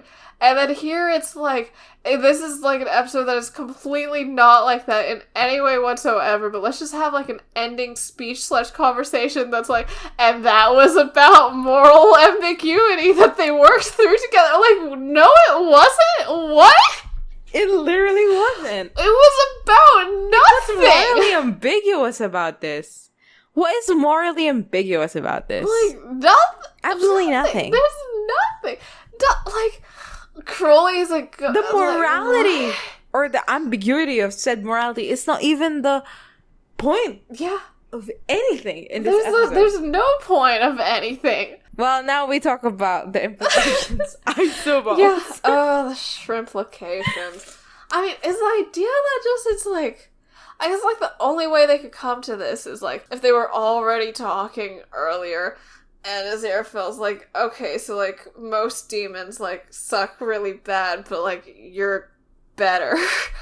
Is that what's going on? I don't know. I mean, here, a way you can read this is, like, let's just tiptoe around, like, the obvious topic of, we just went through, like, I went through, for Crowley, a very dangerous situation. Talking about it is too much, so, like, let's just do this banter that doesn't make any sense. Sure. But it's not played like that at all. But for me, for my own purposes, I am taking it that way. This is 1941, and the next we see of them is 1967. I don't think they speak in between that. I don't want to think that is true, but it is possible that it is true. To me, like, they don't speak in that time. Because, like, I feel like it's such a big, like, thing that happened. That, like, they got caught, like, by the edge of their seat. Yeah. You know? They're so incredibly lucky that Crowley didn't get into any real trouble. Yep. But, like, that is always going to be, like, in the background of, like, Hell, like, already knows a little bit. Hell already is suspecting a little bit. So, like, I do think, like, in this situation, like, Crowley, who spent, like, a lot of time so depressed that, like, and that directly led to, like, their big blowout fight. Like, I don't think Crowley is of the mindset of, and now I'm going to see Aziraphale. And I don't think Aziraphale is also thinking, like, and now we hang out all the time. Although, maybe Aziraphale would think that. Because Aziraphale, this episode is just, I feel like there's a certain giddiness to, like, escaping, like, that close of a call, and, like, the bomb, the fall of the bomb, and, like, the box and everything. Like, there's a certain giddiness to that. Like, from this area where I am, like, seeing the giddiness, maybe I cannot conceptualize an Aziraphale who, like, doesn't want Crowley around as much as possible, but, like, I mean, maybe the giddiness, like, fades. Yeah, I think it should. And then the reality of this situation, like, sinks in. Right. Okay, but also why, like, in those years, like, is Crowley just, like, why doesn't Crowley set up a holy water heist until 1967? I think maybe it's just, like, you have other things to do, and then occasionally you try to get holy water. Sure. And I do think, like, then, I mean, I've said 1967 James Bond. Yeah, that is They true. were like, finally, an idea we can do is a heist? Yeah. No, okay, so I guess I would assume that after this, they would have a conversation where it's like, well, Hell might be keeping a closer eye on me, so, like, I think I should probably duck out for another decade or so. Right? Like, that's... Yeah. Except, like, the way that the scene is played makes it, like, just so not a concern that it's hard to imagine them saying that after this scene, but, like, I mean, I think realistically they would. Crowley is trying to get attention also with the holy water heist being, like, set up in the Dirty Donkey. So, like, how does that fit into maybe. Like, is it, like, trying to signal to Aziraphale that, like, I am trying to, like, I'm still, like, trying, I still have the same fears, but I'm still trying to get the thing that will allay those fears, and then we can hang out more after? Like, what? No, I don't think so. Like, what is it for? I think at some point that anger will come back, don't you think? Of, like, this is the one thing that will make me feel safe, and you still won't give it to me. You saw, like, we already didn't talk for those 80 years, and you saw what Hell was willing to do to me that night in the fucking Windmill Theater. Theater, and you still won't do it. Yeah. But, like, do we think Crowley asked about holy water again that night? I don't think so, because 105 years is the count. I think the point of 105 years is just, like, that's the first time you told me no. Like, that doesn't necessarily mean there haven't been other refusals. No? You made yourself clear 105 years ago. I think that means, like, the last time they spoke about it was 105 years ago. Yeah, right. And I guess Crowley's aware that Aziraphale knows that they still want holy water because of the thing they said in the church in 1941. So it's still like, this is still a request I have of you, and I am angry that you won't give it to me. I think asking for the holy water may be... I just really don't think Crowley will ask again. I don't think that they'd risk it. That last fight was like, they parted not friends. Uh-huh. And this one, like, we can assume if they part friends. Yeah. And if, like, Crowley asks again, and it turns sour again... Yeah. And then suddenly it's not just I'm staying away because it may be it's safer this way. It's I'm staying away because like you're angry at me and I'm angry at you and blah blah blah blah. So yeah, that's just it's more painful to think about. That is true. So doesn't ask again, but by 1967 is kind of angry that Aziraphale didn't give him the holy water. Okay, sets of highs to cross the street. To get attention. It works. Aziraphale... I don't think it's to get attention. I think Crowley would have done that caper. Oh, no, I know. Genuinely. Yeah, but I think that it was just like, and it helps that we're gonna set it up here. Yeah, it's like, look what I'm doing. Yeah. Because you won't fucking... Yeah.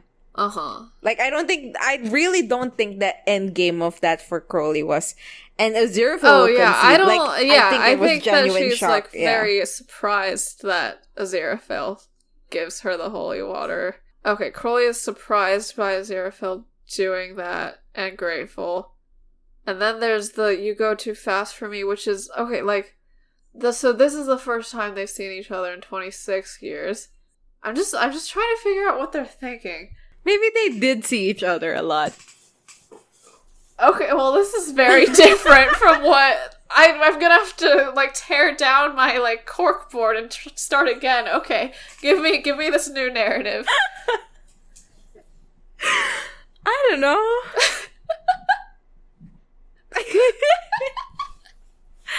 No, because, like, the narrative that I have set up in my head relies very much so on the not being around each other in the 20 years. Okay, so, the holy water, it's handed over, and Crowley's like, okay, well, it's really good to see you. You've, like, surprised me pleasantly with this, and I now have the thing that makes me feel more secure. Do you want to go somewhere? And Aziraphale's like, damn. No. Maybe Aziraphale really was just talking about the car speed. I don't... Okay, I feel like, Aziraphale's like, I've given you this just to prevent you from doing the heist because I think it's more dangerous that way. This doesn't actually, like, I don't view this as insurance and this doesn't actually change how safe I feel like our association is. And I think that we should continue staying away. Is that the too fast? And then, like, maybe one day when we both... What? Oh, you know what? I get what you're saying. Uh-huh. Like, whatever it is that you're asking me now to do because you think you're safe because of the insurance, we still can't do it. Yeah, okay. Yeah, but one day we could have a picnic or dine at the Ritz. And then after that... When do they see each other again? You know what? At this point, I think Crowley would just show up. Yeah. Because, like, I feel like, there's a mix of, like, who cares? Like... If somebody comes for me, I can just throw this holy water at them. Yeah. And also, like, I am grateful for that you did this for me. And it's like it is a sign of, like, some form of love towards me, right? Yeah. That this is, like, a very difficult thing for you. And you have said over and over again that it's a difficult thing for you. And you do it for me. Okay, but would Crowley just show up if, like, after you go too fast for me, is that not just like he doesn't want to see me again for a while? A rejection. I love how we're just having this full-on discussion over something that's not even textual. Like, none of this is textual. You don't see each other for 80 years. You're like, okay, we shouldn't hang out for a while. Okay, here's the thing. You see each other for the first time after 26 more years, and he goes, you go too fast for me. Is that not just like a fuck off for a century? Like, doesn't that sound like that? You know what? Here's my take. 70s, no interaction. Okay. 80s? I don't know. Because, like, the thing is, a part of me is also like, maybe it's, maybe like their next interaction is the apocalypse. Oh, I don't. But like, I don't want to live in that world. But like, I'm sure they've written prior. Yeah. To that episode. They have to have had writs. Yeah. Yeah. What if, like, one day Aziraphale was like, let's dine at the Ritz, and Crowley's like, I'm gonna get to fuck that fussy old boulder. And then he never got to fuck that fussy old boulder. Yeah. The rich thing is just, it's confusing because when Aziraphale says that, like, let's do the Ritz, he also says that the last time, like, he says that lunch, I owe you lunch from 1793 Paris. So they haven't eaten together since 1793? In which case, they haven't risked, because the Ritz came after 1793, right? Is that their first Ritz? That's crazy if so. Yeah. But I don't know, I feel like Aziraphale talks about it excitedly in a way that implies that they've been there together before, so like, what does that mean? What does it mean? I mean, what everything means is just that things were written after other things, and the full, like, history and implications weren't thought through, but still. I do think that, like, whatever the situation is, whatever the relationship is, like, because, a part of me is like, maybe they didn't talk until the apocalypse. And a part of me is also like, give it like, it's 67. Give it 20 more years. Uh-huh. Like maybe 87. They're like, okay, maybe we can start seeing each other because hell hasn't come for you yet. Yeah. And like, you seem to be doing fine. Yeah. You had that highway project and everything. Right. And it's also the 6,000 year exact mark is in 1996. So like, I feel like they would react in some way to that. Like, they'd either be like, it's coming, so we need to spend more time together before we all die, or it's like we have to be really cautious around this time because there's gonna be a lot more demonic and angelic activity on Earth. Like, one of those reactions had to happen. And I do wonder, like, after 96 happens, and it's like, oh, nothing's happened yet. Is it past? Like, I don't know. I think, like, I see a vision where it's like, oh my god, we're safe, we're fine. Yeah. And then, a couple years later, you have 11 years left of this Earth. Yeah. This is what I mean when I say that, like, between 1827 until, like the apocalypse that didn't happen, they never really, like, had, like, a break, really.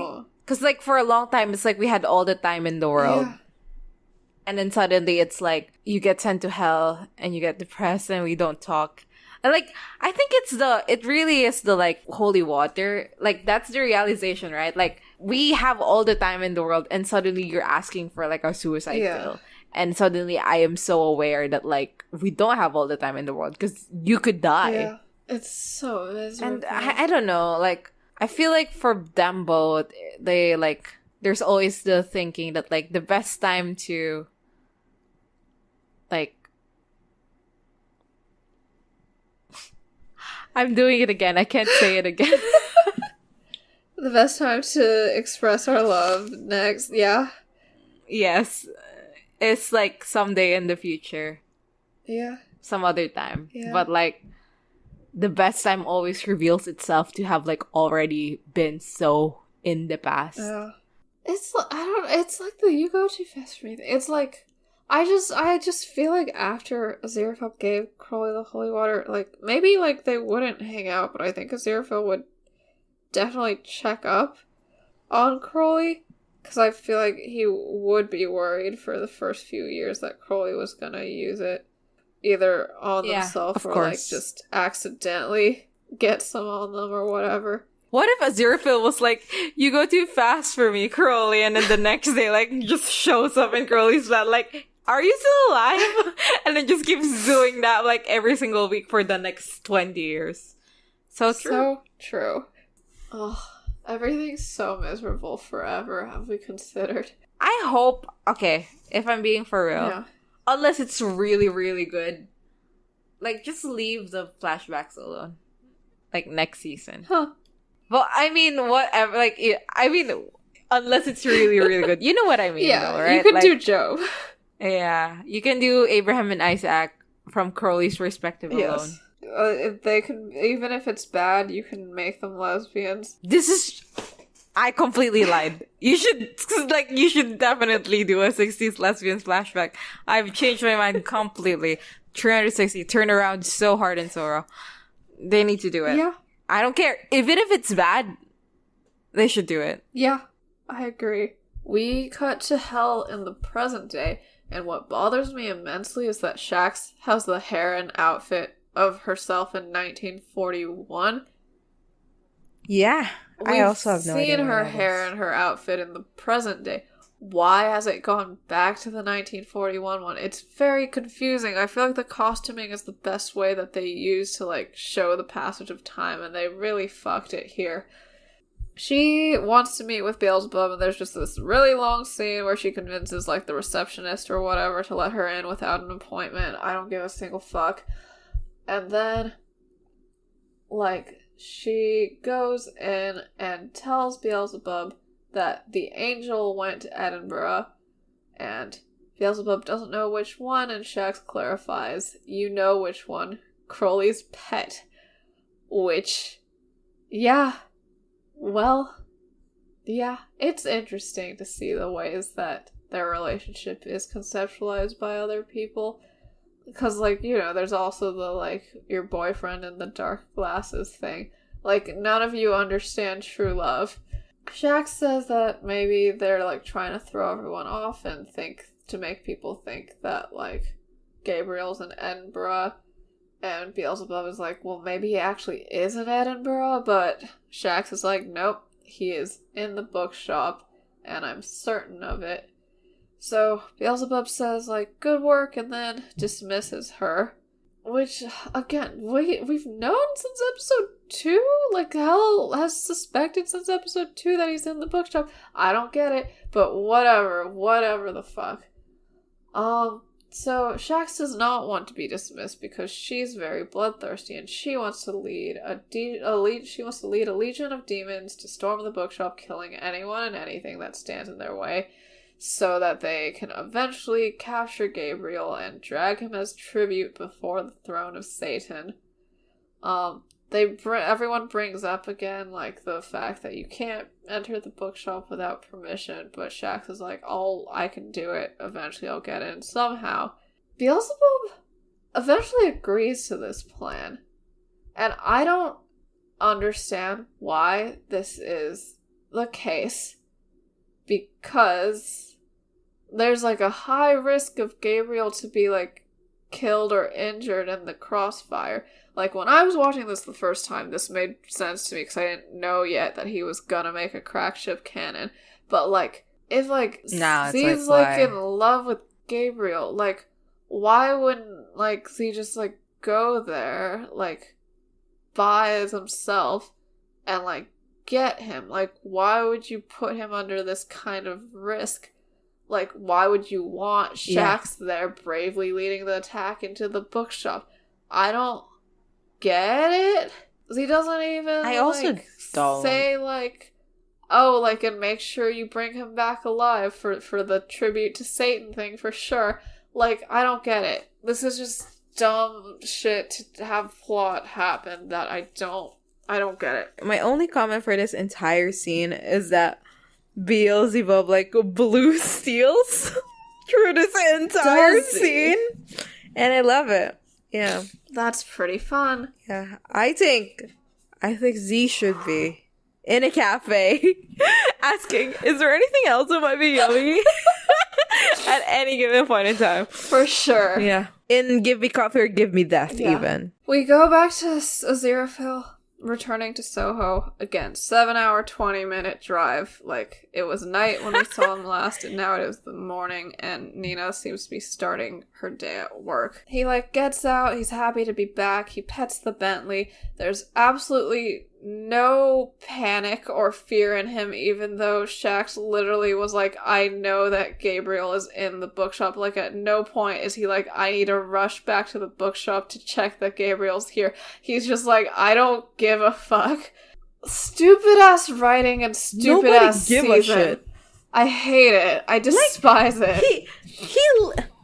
He lingers on the pavement. Wow, pavement. He lingers on the sidewalk. The entirety of the beginning of this scene. Yeah. And it's like waiting for Nina to, talk to him? Yeah. And Nina doesn't even fucking talk to him. So this is completely pointless. Pointless. I don't get it. Yeah. Why? He's just standing there as Nina passes by. I don't know. Maybe he thinks he can tell from her face if she's in love with Maggie by now. I don't know. Like, he pets the Bentley, which is cute. Nina comes in on her bike. I like her outfit today because she has a jacket with fun colors on it. And the car starts creeping towards Aziraphale because it misses him. Isn't that cute? Nina points out that the car's moving. And Aziraphale, like, whispers at it sternly, now go back to where I parked you. Crowley just comes out of the bookshop with a box of plants to put back into the car. You didn't even mention I forgot! Yeah, okay, Nina goes inside her shop and she gets a dumb fucking text from the evil messaging app that her partner has installed on her phone, and it's just some shit about how if she had any self-respect, she wouldn't have left during their argument in the morning. So, I am completely fascinated that they decided that this is how they're gonna show texts in this show. Yeah. I want to be a fly in the room where they discussed this specific aspect of this show. Yeah. It's so fascinating. It sure is. Every time it shows up, I am so completely baffled by it. Yeah, but anyway, sorry, Nina. Sorry that your life is like this. So, Crowley goes like, there you are. I was worried something might have happened to you. But Aziraphale lies and says that nothing happened to him and it was a very uneventful journey. And then he asks after Gabriel in the bookshop. And Crowley goes, oh yeah, everything's fine and also Gabriel's asleep. So, like, again, Aziraphale's keeping from Crowley the fact that Shax now knows Gabriel is in the bookshop and is probably gonna try to get in and get him. Crowley is keeping from Aziraphale the fact that Shax said, if you don't let me into the bookshop, I will get the Dark Council to declare war on Aziraphale. And also, Gabriel's creepy prophecy shit. Why? These seem like relevant things. And it's not like they're like sneakily doing things to prevent those things from happening. It's not like I don't want the other person to worry about this, so I'm just gonna like fix it on my own, because like neither of them do anything about these facts. Like, it's just like, well, she sure said that. I don't care. Huh? Neil Gaiman is a bad writer. Have we considered this? Yes, every day. So, after that, there is a very adorable scene where Crowley's reuniting with the Bentley, and he's going like, oh, did you miss me? I bet you did. And Aziraphale's like, I'm sure it did. Or just very dismissively. No, it wasn't dismissive even. It was like, when Aziraphale, like, tells Crowley, like, oh, I'm hot on the trail of something, but, like, I'm not sure what, and also I don't know what the trail is, and also I don't know how investigation works. Like, Crowley goes, I'm sure you do. And that's dismissive. This one is a little bit more like, Aziraphale is aware that the Bentley very much enjoyed this fucking time spent with Aziraphale, and it's like, oh yeah, babe, of course it hated me driving it, you're right. Yeah, exactly. That one. Yeah. And yeah, again, they're relaying information, but just the useless shit, where Crowley asks about, the clues, and Aziraphale's like, oh yeah, I'm certainly hot on the trail of something, and he fucking isn't. There's nothing to follow up on. There's no trail. 7.5 hour drive! I'm still so stuck on that. What? There's literally no trail, though. Like, nowhere to go from here. God! This is such a sloppily written season. It's crazy how bad it is. It is pretty bad. Yeah, I'm glad you agree. Crowley's like, oh yeah, I tried the sudden rain thing and it didn't work. And Aziraphale's like, what? And Crowley's like, like Project Making Nina Fall in Love with Maggie. I failed, it's your go. Aziraphale's like, okay, well then, my plan is to host the Wickbur Street Traders and Shopkeepers Association monthly meeting. It'll be a night to remember. And then it ends in again. He's gonna host this meeting in the bookstore that Shax knows that Gabriel is in, and that, obviously she's gonna try to storm, probably today or whatever the fuck. And he's like, yeah, this is the plan. I'm gonna do that, and I'm not gonna do anything to help protect the bookshop. Do both of them just think that Shax is so incompetent that, she's not a threat? She's obviously very competent. Yeah. What the fuck is this? Whatever. I can't get stuck on this forever because it's never gonna be resolved, and it's just because the writing is bad and everything's bad and we should all die. So yeah. Oh well. The end. Okay. What did we think about this episode? Bad. Crystal obviously hates it so much it's unreal. I am more fine with it, but I also hate it. Yeah. Cool. Great. Guess moment? The boa, the feather boa. You know what? What is a man doing on a stage? I think that's pretty gay. Yeah, it sure is. My Francis moment is obviously Crowley not raising her beautiful hand on that question about if there's any gentleman who knows how to handle guns. Because you know what? Not a gentleman doesn't know how to handle guns. Yeah. So 0 out of 2. Double whammy. Yeah. Okay, I guess for diversity, I'll make Aziraphale's The Marvelous Mr. Fell outfit my trans moment. Isn't drawing a mustache on yourself pretty trans? This is true. I used to. You can do wonderful things with eyeliner. That's true. Including try to make yourself look like you have facial hair. The best line, worst line? My worst line is that entire dinner conversation. I have no idea what they're talking about. Yeah, it's bad. I agree. Also my worst You know line. what my second worst line is? The non-existent trust me. Oh, yeah. It's the worst line. It's not even there. What is this? Don't know what this is. It doesn't, first of all, it's not even supposed to be there because it being there makes absolutely no sense. But also, it not being there also makes absolutely no sense. So, there's just no solution to this problem. Yeah, okay. I mean, that's also my worst lines, but I guess, honorable mention to the reference to the racist yellow-faced magician. Alright, predictions? No, we're supposed to do best lines. Well, there's none, so have we considered that? The aim for my mouth but shoot past my ear, I think, is a useful line to have happen in the show, so I'm glad it's there somewhere. The moment I was first watching this episode and Shax went 80, 90 years ago, there were rumors that you were an item, I did feel a very visceral feeling. Now predictions. I mean, I know that next episode there's going to be a ball. So, dancing or basketball. Yeah. I'm still holding out hope on the basketball. You know what? It would be so funny to see Aziraphale and Crowley play any sport. Yeah, Jesus. They could not. You know what? I need Crowley to be in an outrageous gym outfit.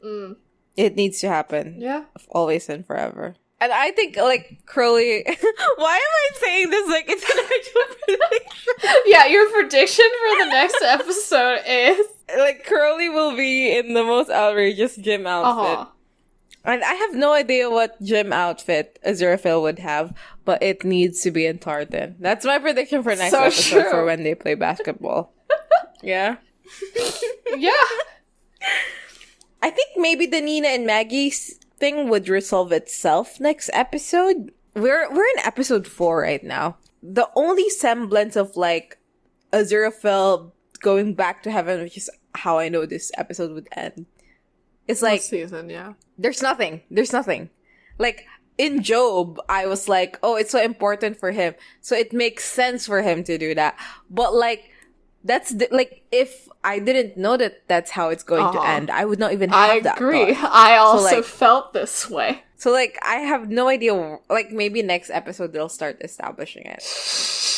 Like, well, I know Metatron is in this season because he is in the fucking Enchanted AMV. That's true. He is the somebody waiting on you. Which I think is so funny. I mean, those are my expectations for next episode. Okay, that Aziraphale's gonna be in a tartan gym outfit. Crowley's is gonna be outrageous. In what way? You know what? What? The way I'm imagining it is almost like the swimming outfit from the Holy Water scene. Yeah. Yeah. I agree. It'll be important to me. And they're gonna play basketball in the bookstore. Yeah? Great predictions. Love them. Hey, I also predicted the fucking Nina and Maggie will resolve itself next week. That's true. That's a prediction. Yeah, probably while they're playing basketball so that they can like each other and compete against each other. That was a good poem and they don't deserve it. Exactly. Yeah. Yeah, Well, ratings out of 10. You know what? I'll give this, because how do you do ratings? I mean, vibes and also, like, compared to other episodes, like, where I think it stands. No, I mean, like, what's your passing and what's your failing? Is, like, 5 is, like, average, or, like, 6 is passing? What's your... I think, like, if it's 7, it means I liked it more than I disliked it. And then I think 6 is, I'll like, give a 50-50. This a 5. You'll give this a 5? Yes. Okay, I'm trying to figure out if I liked it more or less than episode 1 of this season. Maybe the same, so also a 4. That's it for this week's episode of Rubbish and Probably a Podcast. Next time, we will be talking about Season 2, Episode 5, The Ball. Leave us a rating or a review wherever you get your podcasts. Follow us on social media. We interact through the accounts set for our supernatural commentary podcast, Bus Asian Beauties. We are on Tumblr at busasianbeautiespod.tumblr.com, and you can email us at busasianbeautiespod@gmail.com. Thanks to everyone who's donated to our Ko-fi at ko-fi.com/busasianbeautiespod. See you guys next time. Bye.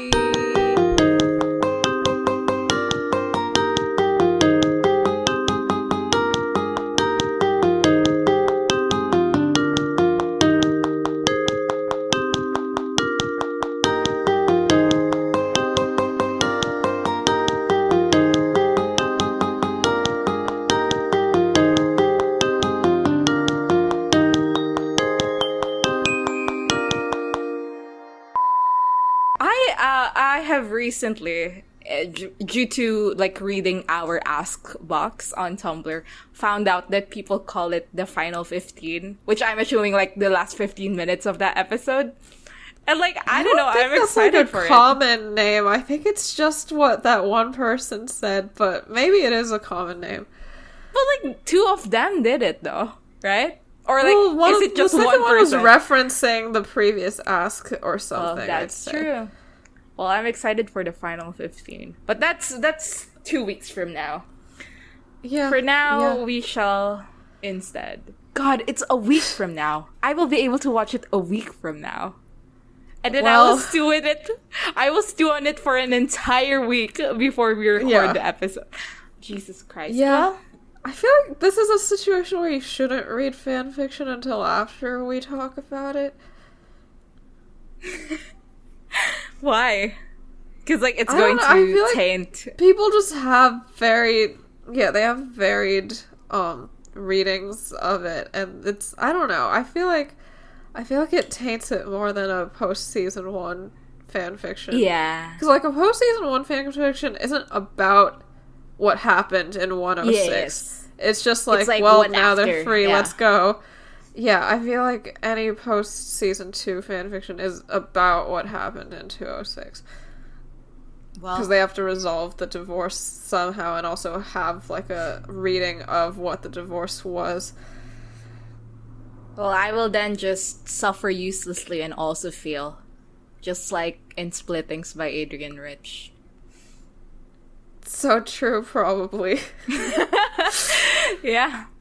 Well, I mean, that's beyond the scope of this episode. Yeah. Where nothing it's more happens. Interesting to talk about than this episode, so... You know, when I was like in 7th grade, we had like a full class on like how to wear formal clothing. Huh. Like we had a values education class and we learned which fork goes with which. No. And like which spoon with which. How to dress up for your body type. Stuff like that. How to tie a tie. Yeah. That seems like a way to make people hate themselves a lot in class. Well, it was for me because I was like, you know, dress being heels, transgender, yeah. So, I mean, I was, yeah. You're supposed to unbutton it when you sit. Okay. Well, anyway. That's good to know. Yeah. Also, like, I think the spoon and fork and knife thing was essential because like it's 11 prior they to need that to class, fuck so nasty in season 3. What? Prior to that class, I didn't know that like Americans used a knife and a fork.